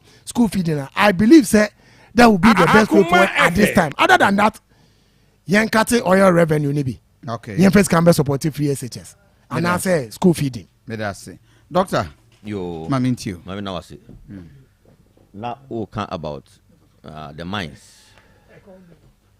Now we can about the mines. Okay, say Obuasi gold mines. Yeah. Egui. For a fact, No hand in to near me. When the baby, when the best established na ebium. And yet, Otunfo, even Otunfo, a follow. Emma, on him, pennyful be some of what catcher Otunfo. No, they are from Nana. Me ona beka mami. Please. Nana Aduanaba Kofi Asante. Me say, a man for lose jobs, tell mom tifie. Mom tifie. Hey, me say Egui. You see? Why I say what there anything against MPP. That is what you are doing. Oh, really? Because I just want to ask him say, land also be MPP party NDC wohono. Did you make any attempt? And why have you not said it here? Who called John Mahama ho? Oko busa and say oh per land no dey see nine. Bisano. Why are you doing this? What I say? Me say Obuasi gold mines Egui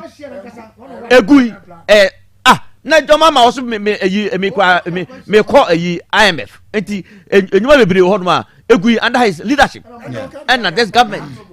Me say okay say me kasa dey OGD eno so ka ho me say amanfo egu omadwuma egui o ta say ena na Aduanaba Akuffo Addo etikese wi adwe wa masa afo no enya adwuma ye oni Otunfo in fact Otunfo on that day and sama Otunfo kan ye no na utu say de esu esu for hin no say na Aduanaba Akuffo Addo ade a ne dana koma so na Aduanaba Akuffo Addo etimi ebeye ma no. He was very appreciative. What I say? Me say $300 million. Boss. What's alcohol? What can't bamboo? I am not against bamboo. Nobody is against bamboo. Examples are many. They are fantastic. Okay. But none of them load the muso yenina onu ankasa that nyansa onu ankasa examples are odi achemi nyina ni nyina say when you go to our cultural setting bamboo ubetimi buildings very nice very appealing but the load that is where the problem is. Yes, some year can let's situate it as it is. Okay. What I say it is a wo uso akọ K University okoye engineering ena o say me my type ena kira wade who use anything edian faso as far as bamboo is concerned wo edian any faso dey nyafiri wo the nyansa because the nyansa dey say nyansa nyina wo trim the nyansa o that say nyansa nyina wo trim enti me say edian faso ena wo nyafiri wo as an engineer at least the strength of a material unim one material science engineering you see ultimi fa bamboo enye beam ultimi fa nye beam baby at least odi anka bia wo si da bi wan kan anka wo si da bi na anka wo de aye an example na wa test na ye nyina ye hu say indeed why you dey no yes thank you Nyamisrao, it is very important. No, it's very important. Yeah. Because you are an engineer. And I accept that fact say KNUST for NTT and to take that step. Into maybe a wuko biano. When you have an example to show, people will take you serious. Because an example I want them in Yamamba you so TV so but they are all fantastic. But the being who are load, they can load that weight. And that's what. Especially beam. On say your columns. And you walk beam. Beam no equity horizontal. Me who columns.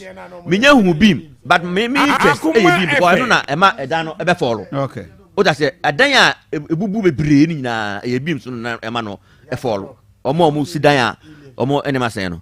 Now back to E-Levy. We are against it. I don't have any. That is what you said. Who said you are against it?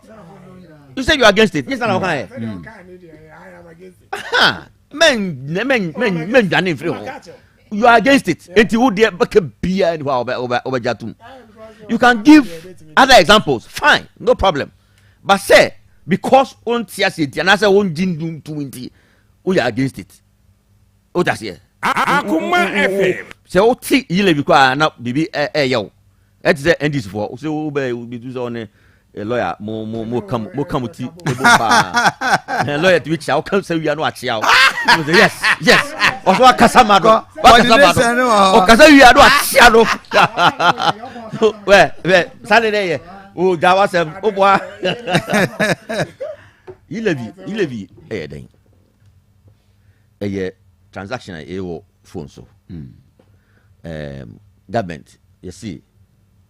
Idi jawa ne da swaw ena de Akuma FM mpane sakwa ena de oputo no so onchiri se odibom NDC for wo in power no na transaction wo electronic biano unfortunately doctor me Charles so for the next 1 minute me wo executive interview for just 10 minutes we are yɛbɛsan ba na fe yɛatoa nkɔmmɔ no so doctor nso yɛwie yɛ ayo wobɛba bɛwie wo point no dabrɛdɛ bi nyampɔm yɛbɛba bɛbɛde wo point nti danyansa ne doctor ne lawyer montwɛ me just a minute na fe doctor lande wo point no in just 30 seconds na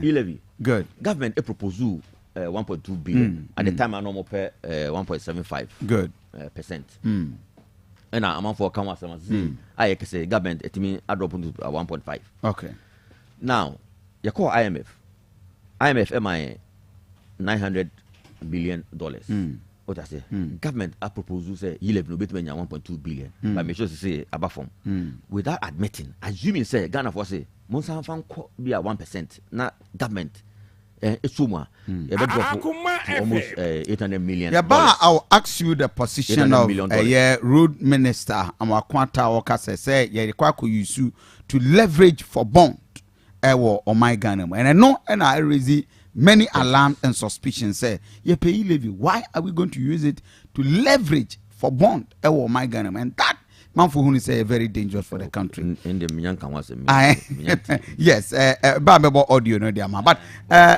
Dr. Dr. Fuku Dr. Fuku bibi aboko there. Yo Dr. Abusanfo nyina say na no so yeda wase. Treatment ahodoa bi no mo frefre as a Fuku heba ajiba bia. Anopai doctor any good news or my own so the Fuku men's Ediaba. We latest one and I ordered that. Wonderful. And man for so mo frey edgy omu cool. Omo buy and so no 200 cities no man to Mudi no kre wo omo ba no ma be kan different thing omo kwa na different thing Dr. Fuku heba Dr. Edase. Nti ene de ne ho. Me chetifo na me cheobojo phone so. Dr. Fuku ba connect nyame adaroma ene asan ba bi penifo se aboso ba ene He said that program na yensi. Debi. E be see on the 13th of this month. Oh, okay. 13th of this month. Be fancy 1 week. 1 week just will be a utumika na oba. E dey program one. Yeah, program dey ma your old patients. Na obi a oba hopen, ni bi obaji aduro boa no. Na opese oba ni bi esikasem ho ayeden. Ukute card nko a, ofre number na. Wodi nipa mienu a wo ma Dr. Fokuda. Na omo yara so ha bi da omo so mpese nyame eboam no mu yi omo ho free mu. Odo omo ba sa afo ni bi 200 cedis. Sa 200 cedis ni 2 million. Utua na yale ne se yemiensa enan kra na e se scan janso de amo wadru. Na hye no to say Dr. Fokuye one of the best herbal clinic and hospital wo Ghana have. Of course. Yenya na yenuru, yenyenuru free baby a. Ti ka se wo ba ye free screening. We be san chi wadru kra na. And nubra na kasa nso na mode ye. Ye fa nunu so Ghana he ye. Entu ba da form boko. Enye baby obekọ na yokutua 20 million 35 15 million e da bi Dr. Fokuye. Na no bi frame also okoy o se on 4500 onto ho. Yes. Or the 1500 no to wie ma ye de wie ye so ntutwe wa hunu hwe. Pa na me demo number man say ne onye no onye code and then is so je nti me fa number no entuja number ni here pa number 0242 work out montro Dr. Foku number no 0242 na wanna watch TV ne 155 okay 935 0242 155 935 and Vodafone 0507 91 99 0507 another 07 91 99 eh numbers are ofra wo de ofra catch the wo tie ko ne say bia wonni obi a oba Dr. Foku da wade oba wo ba ji code okay so wo card a wo do obi ba de a wo hia code wo de nipa mienu ba wo tue Dr. Foku edi ne share ni mu good wo de nipa ne ba wo ntua hwe because say ye show dada enema binti ana wunya sika man to de nipa mienu aba no mo so be jare say Dr. Foku de ye ma wo so aduru kwa na wo so akwa akonom na mo se bia wo ma hoda mo bi odo ba ana wo be frɛ obaji code no a branch bia ASR program we say na this week here ye kwa kwesimu ye na me no ka say ye adwuma Dr. Foku branch bia wo kwa wunya Dr. bia ma ne hwom na me ifri chikwasie ekosi ni fiada so na program na yende mesro eye program ade di twato ahwe patitiru eye wona wo enamu yare sexual weakness prostate problem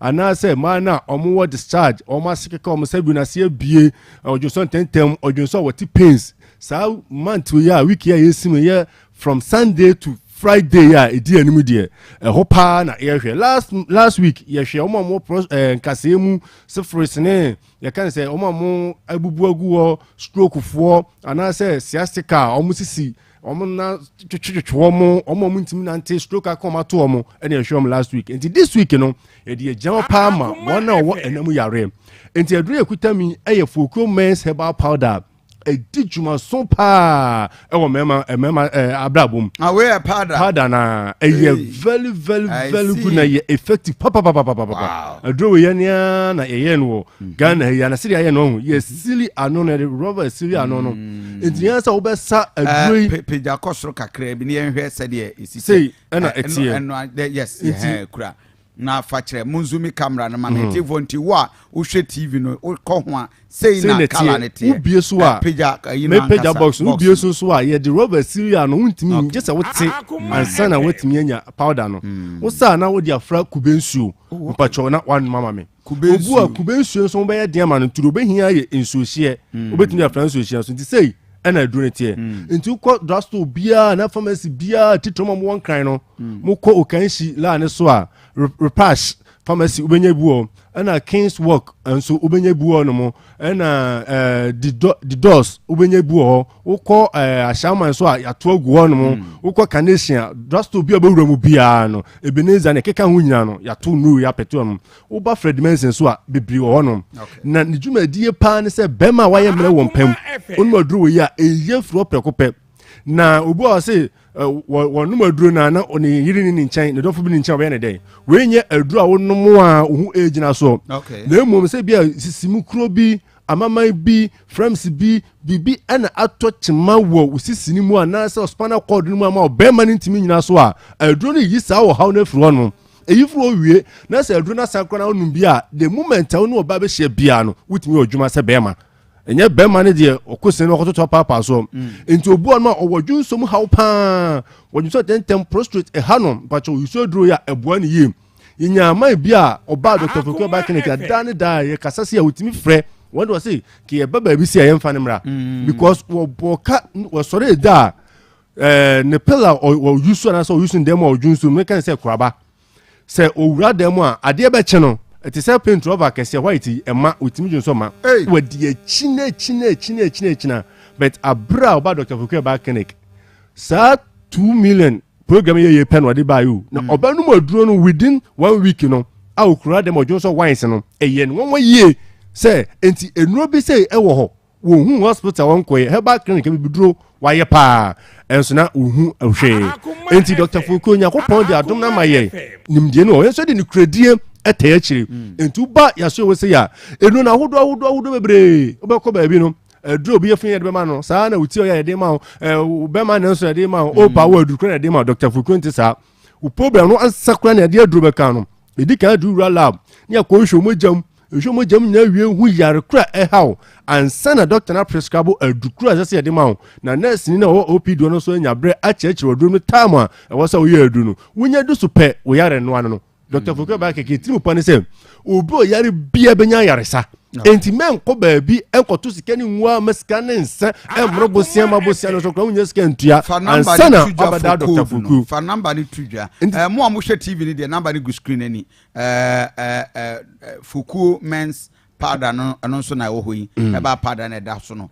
but run away till radio no so no fa number ni tudwa number ni 0242 we all Fred agi code o Fred agi code ne mo ye old patient a wo ni pa mienu kra o Fred enyu code kra betim dia ba but eyesa oba Fred na yehu se onso ye de o baby ana wo do bi ba aba ba ne mo mo bi a wo de wo ba wo gi code wo sika wo 2 million emfa ho ne yare ahodo wo so mpacho code no ebebo pa 0242 155 935 0242 155 935 and I would have from here 0507 another 07 9199 0507 07 9199 na atifo nshane say omo mu kuma sia no number ni bi 0242 155 935 okay 0242 155 935 and I would have from here 0507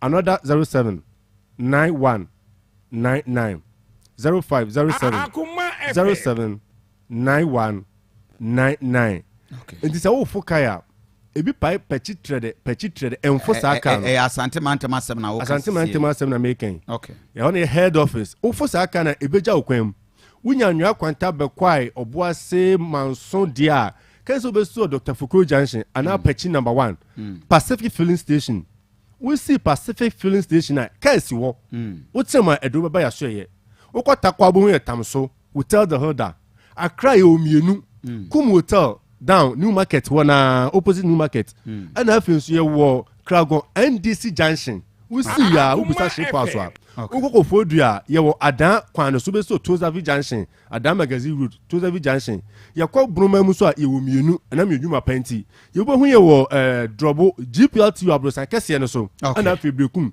Thursday market okay na omo se hwebe kwa ni patamu nyina hwe anim nyame ya doma eye nne na wotwe ye baba ye screening kese e dia ma hofo nyina ti se utie na pasa uti screening mu nchiremu jia mepacho obefre number na eye ene na wotwe se hwebe kwa ifo ye ba memenda asan ato aso kwasiada nya baba hwe mo musisimu ye omo ja stroke ha wo mo to ase omo nanti a omo ntim nanti obu na ase hyehye no obu so odwonso ntentempa ne be memo ayemre na mo dwumaden ani mfom nwumenti no yilabu bia ba mamu bia untia kapreba ye wo wona o maso ya sama fasa aka na emom draw a ubetia aka na so percentage da so aye betis so se ka ba clinic na betia 1 million a ye de ba ha ubetia 50 cedis doctor wrap up with a number. Number here 0242. Me that say. Yeah, me say Dr. Fukunya one of the emergency number all phone so. My number no wow 10 biao friend so on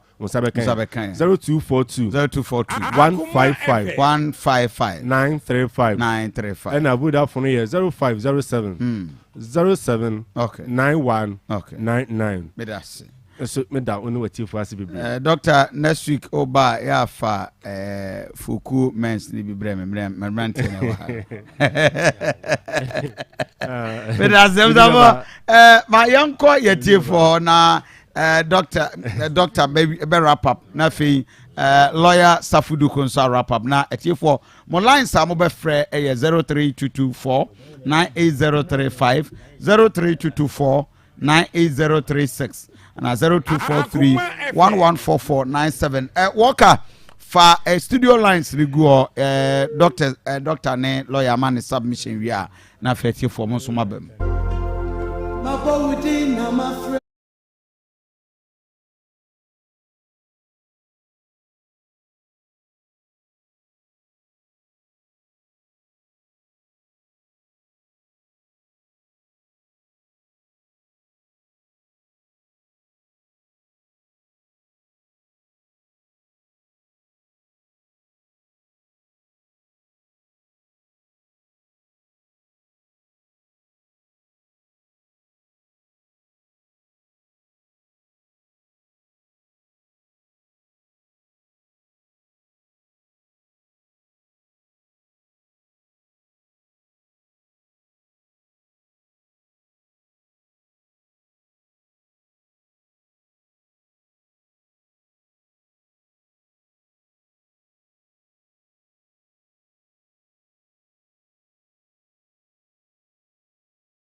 Wedi and you be encourage Ghana skafo nyame ahira mo se moma ye nyina ya yenye bi yemfa emwa eji oba Ghana hana ubodin eji kwa dance area ho nyina dance asokwane na mpotemu a eji ena ye chairman for Alex na ko boase ni ade nyina wodonate waka mbode pickup no beto so ama me wodonate pickups mienu e de ama Akuma FM. Yes. Adonity kama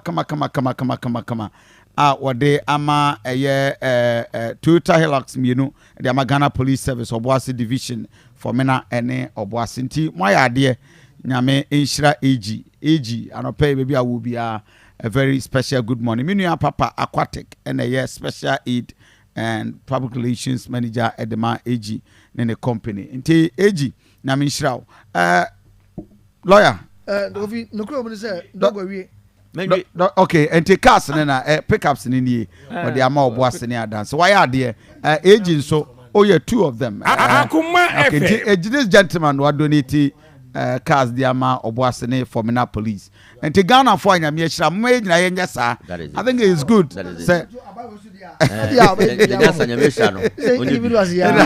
not 1 minute wrap up nothing now we can't about E-Levy the na make can say government say obetime nya be 1.2 billion dollars however onye sika na if Ghana ha ya yetiye mo room and enya obi me kan jiro say conditions nipa wie sika men fa no allowance ultimi ntua Akuma FM amount for say 1.5 no e wo soro na government say okay majatum yemfa nko 1% kra if say be $800 million.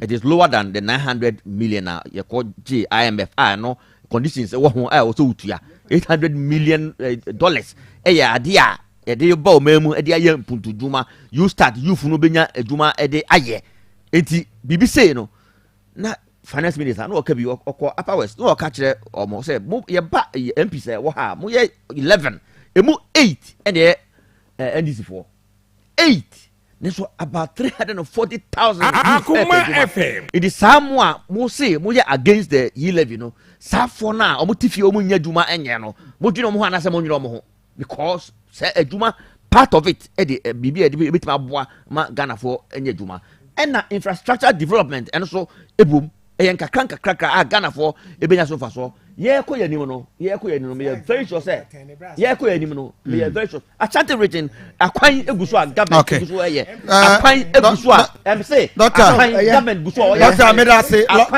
lawyer Safuduku bremna Doctor da say Doctor Patoma lawyer Safuduku brem Kofi nukure omu ni say school feed na nkasa no abane peso twemu okay is abanu kasem nyina ato obeso twemu na ontimi kan arrest no o hya every say me sa empeja mu biem apart from school feeding no teacher and nursing training allowance na abane peso twemu sa skali na sa nyina ba nya skanya biem enti kakra no obetwam na aye de ma no so obeka no cross Ghana for say me ya na me kan say because Kofi say afena nkura do so anka ehia say schools do no atiti nkwase ne benya bia ka ho na nkomo so atimenya biane kakra dia twia dia wo so afa dia ontimi emiemu exam kwa na fe no mo ba schools do so no aye bie kindergarten ya ibebrebe no Akuma FM. okay enti Kofi E-Levy ne de ya kan dada say enima mienu mi nsabinti no ndisi fo no ye support ne ye ne se bia ye kan say Kofi de ka no lawyer me ba ma me announce me phone lines na listeners ne na me wi out time kakra de amatie for 0322498035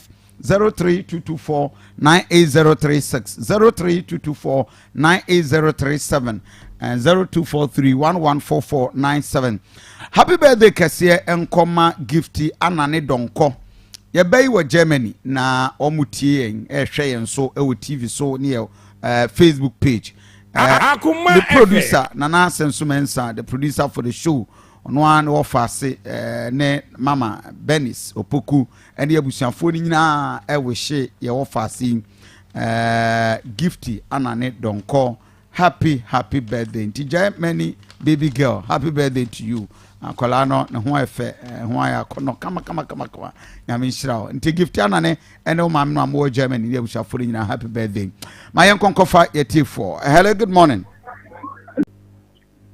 hello okay onye pacho obana se TV and I will share na ofra no wadum TV set no na chese okọ hello good morning hello Kofi me pacho hwani wa wunia ajanchi Aduanaba Kofi okay Roma ya asoda could you me pacho go straight to the point I mean too Kofi manen kasani ya damere chaba kubia Kofi yemi andi sinene kasano le kasamu nyina no o school feed no abani so tini miem say abani niska enu tiri esi E-Levy ne anyintum ya gituma ebeti Akuma FM ama abiane because Kofi so there what should there kaka who should there not come to wa bi no e chewa uhu enti for them e o monthly chinchi E-Levy no anyintum okay we say hello good morning when you Kofi Asante boko there nyame adom your family says wanji mama ntiu they can see boshe mama ntiu ma dey say dem dey to say Kofi me so nipa na e che omo no opa mo restrict here say e che bi atre na etu so na bi e beboa ye nyina na kra so de no de enso emboa no a ye time ni sa nti sa oba na so obechi a e woni aso mama pato unim mama nka we say so Akuma FM mesra so oba na obechi a untimi bi nipa ba ku timi chia be 6 10 and 7 hadwe aha ye time ni sa nti uba e bi nipa mienu bi wacha wona akọ nim ba de be waste be 1 minute and 30 seconds na de so chia waste our time ye no ya de ti ma mincha Asante regional chairman na kwesi ana alaji nje na me mo di oto na ba so me minu ndisi ni no opanyini no kwasem ni say bibi dia ni wa yero adanko Akuffo Addo betimi de aboa na ma wetimi de bu o my Ghana papa ne sa no wasa efi se sika sese wunya oyi mu nyina wanya Akuma FM na fotu ama onya yeti ama bond sese wugi nyina wonsaka ni sese wodi bo kono na afa nyina te se contaminated food anom te se Ghana Maritime Authority nom te se galamsey fraud nom te se abobo ya no excavator amaton to huske nyina maje get si nyina na sese wo achi na bugi na po enu mu tete one ye se mo gigi nya mo sika be dio na ye nua no ye nua ya papa dan ka Akuffo Addo wo hwe. Okay, hello, good morning. How are you? Yeah. I go feel my chair. Takrope maminti. Yeah, me producer pa and this regional chairman and Akwasi Chano number chefo na na budu sefia me. Nya, obaja fo nyina who ensure mo. Na na o ka bi se school feeding no say E-Levy ne betimi abo. Ayeti kroma etimi twesika e ma dwasafo 1.2 billion etimi san high plane ete mano. Says can entimi fa man kola ni bi. It's a E-Levy ne betimi abo. Okay, but I say hello, good morning. When to be in so good morning, when you? Okay, hello, good morning. Right, good morning. Me pacho when If home. Oka se free to whom? Me pacho maminti. Obama ni. Obama maminti. Me ba ko ya Akuma FM. Akuma FM. Yeah, that's it. Kina mekani FM Obama ne ka se free ma minti ona bo parents a oba gina secretary na MPP manjoku. Na tira mi kitabana je for national men organizer Otamba bi. Senia. Boyi infoni bebre e wo TV ni so ena no pay ma hwebi. Na yempo sayan wo say affordable housing omampani kofo e sha ase ne dwoma aba no obeto aso na debi obeto aso e na omampani Akuffo Addo e buy no o santo aso na me no ka say soja fu enya try there and me no ka say omodu mutie de ebeto what ya do no wana aka won wem no ye mpene say nke ko ba ne ta but e di say nhihye pamu no e na mapamu anata abepamu no omampani Akuffo Addo enya ntita ban ebeto aso o nja ba ne nchen wem e de emense because e omanitika. Okay, me that's good morning when you? Open Pacho machine. Pacho when Yes, from original Kofi Asante. Yeah. Kofi mo abasone ko e chairman Bennett and Fibusi Siako, Mame Papa Usunchiana.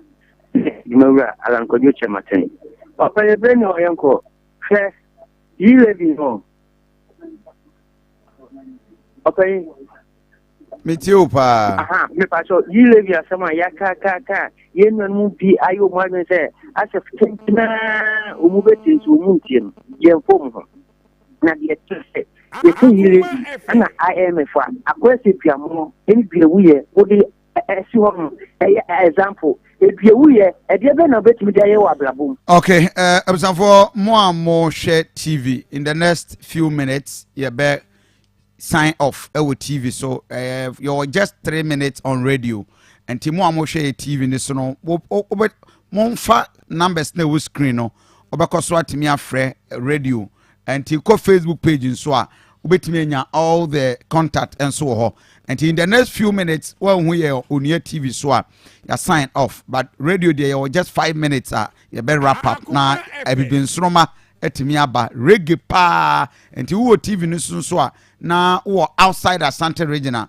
obekọ o Google Play Store na wakọ search for 3 news our Google Play Store o download baby a wo bia radio no ho na chese wutie akoma live o phone ne so the here ne say wo data kakra ebibi nsroma obini akohene na beba na de wato asko se premo ebeto ye wo programs ahodo akoma 87.9 FM on sabekam Uncle Ray eye MCR and the team members are mo onie TV MCR nyina ye beda mase but radio there igusua ye pick course kakra ye wi a ebibi nsroma up next but o pesa o koso enjoy akoma ye programs now outside Asante regional and once obeko 3news.com and as oko Google Play Store be download 3 news app na say radio no unia ewo ho 3 news and so ho connect ewo ho na wakọ akoma na say we are enjoying yeni ankasa your programs ni nyina ewo ho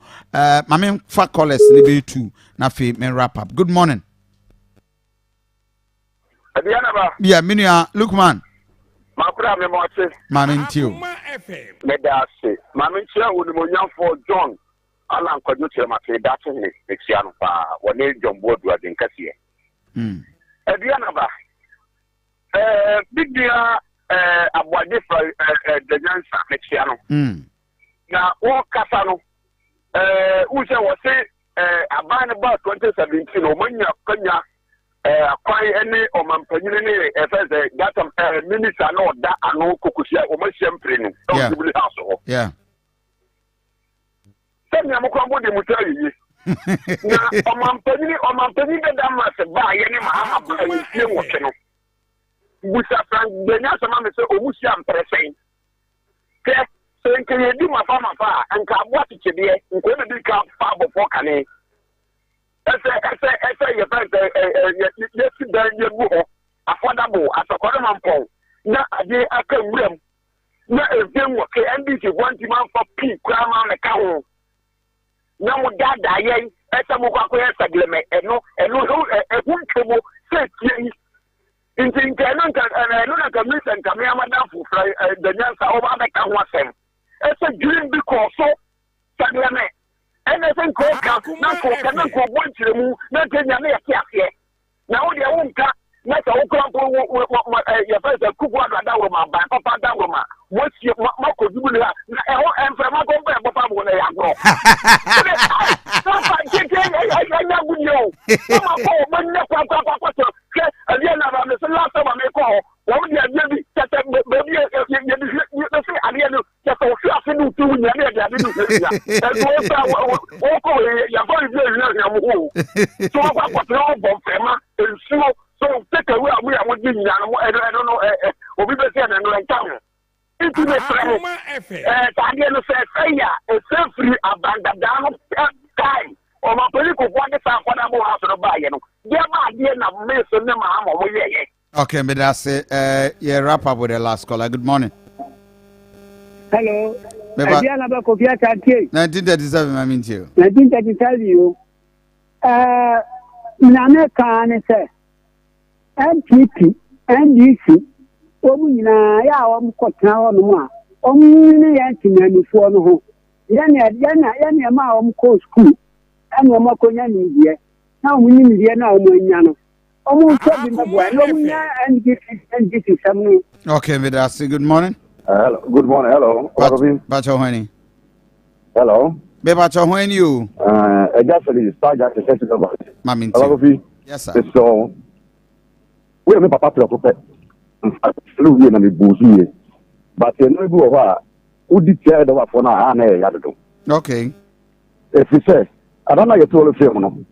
Osuma nko for tugu abontin na be bia no bia mu say da wa fa to lol film. Mhm. And so then na say to petrol no. I'm going to you.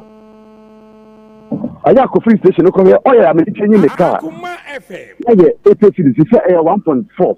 Okay. What's the need to you? The car is sharp. Yeah, 1.5. What's the need to you? You're too bad to be another. Moon carrying my young. Most from 15%. It's been told you. It's been taught. And then to my mom will be able said for any one no smoke of Biani and I'm no Bia, hey, but it's super to those who come as some true Bia. Only we are starting our door. Kafra. Next week, you bet to an amoba Macan was a baby and Niger. Bacono, Bacono, Cassia, the car into him. What it? You know, from them, I have to mark back 10 times. No credit. Matiminia, Medasepa, Maya, Dienso. Hello, good morning. Hello, good morning. Okay. Danyasa, lawyer, you wrap up. Just a comment. 1 minute. Kofi, E-Levy no, sabi andi zifonya say yabo dam ne say yentech. Dey kai. Yes say, Samra we say jutumu a. Emfa pepepe yema. Isan say me ka say mpese me ye majority esem koso wano me disika ko to me function na say bank ya na me ko esa transaction no ene e betime obi obo so disika extra dem sum ya say de ono yente no e ba sa amra no nya fe ko fi to sum yenu yesem ra wo de ba e ba me ya te obi tepre no woto ho no eto dua yentempre no already no take no so wo transaction mo te wana me boa abasa dem ra we ba yesa betiam na ka ba sa etiamra ko fi eto sum yensa yesi sika bi se capital dwedi sika botina didida ani sika de ko sie bank savings no nka ye no so ye tax ho ba se mimi tie me ka se me de mimi savings na se me capital no ye fam me phone so me to so ma me a aba ne beti tax ho eno so tiamra kofi eto so biem ye se sika e fa abayi ni na mpani fo nsa se kokwa no a ye ntimi nsia no sika ko wesi no e do so ansa ba ne timi tuatua asantokro no a e hia se obesa de sa ha ne amane we abesen kofo kom kofi eto so 9 abayi ba ɔka Ghana for say tax there we are buying say now the odwuma say we tibon cost so be unu de wo ye into one they will move from taxation to production and so buy a first say tax be nwotwe odwabegu yakomu afi so say the person yakon de na say aba no bo sha wo share no wo busu ntina de ye be ma no kwamna say tax foforo say bia asa be shop kon Kofi etwa to okura ne say aban eba akontabo hu nsemo a oto sini pa so man for this camera say otimi bo akontan ye de ma wo mo a ana o kire bi no wo sa say yensa ma wo fu ska foforo na yesi ne ye we ne de ma wo no bu hu akontan ente kura na parliament donkuma ne de krata koto wo senka ya makwai na COVID-19 a aban no kwa betwa antro sense kede ma wan kan pepe punch say yanam I'm a company for no ma hu say ska aban di ye no anka parliament makwa na nka aban mu hu akontan say no aban no command so jo say usu no aboto ogu say o makwa me ti committee bi so mu akontan say o ni Kofi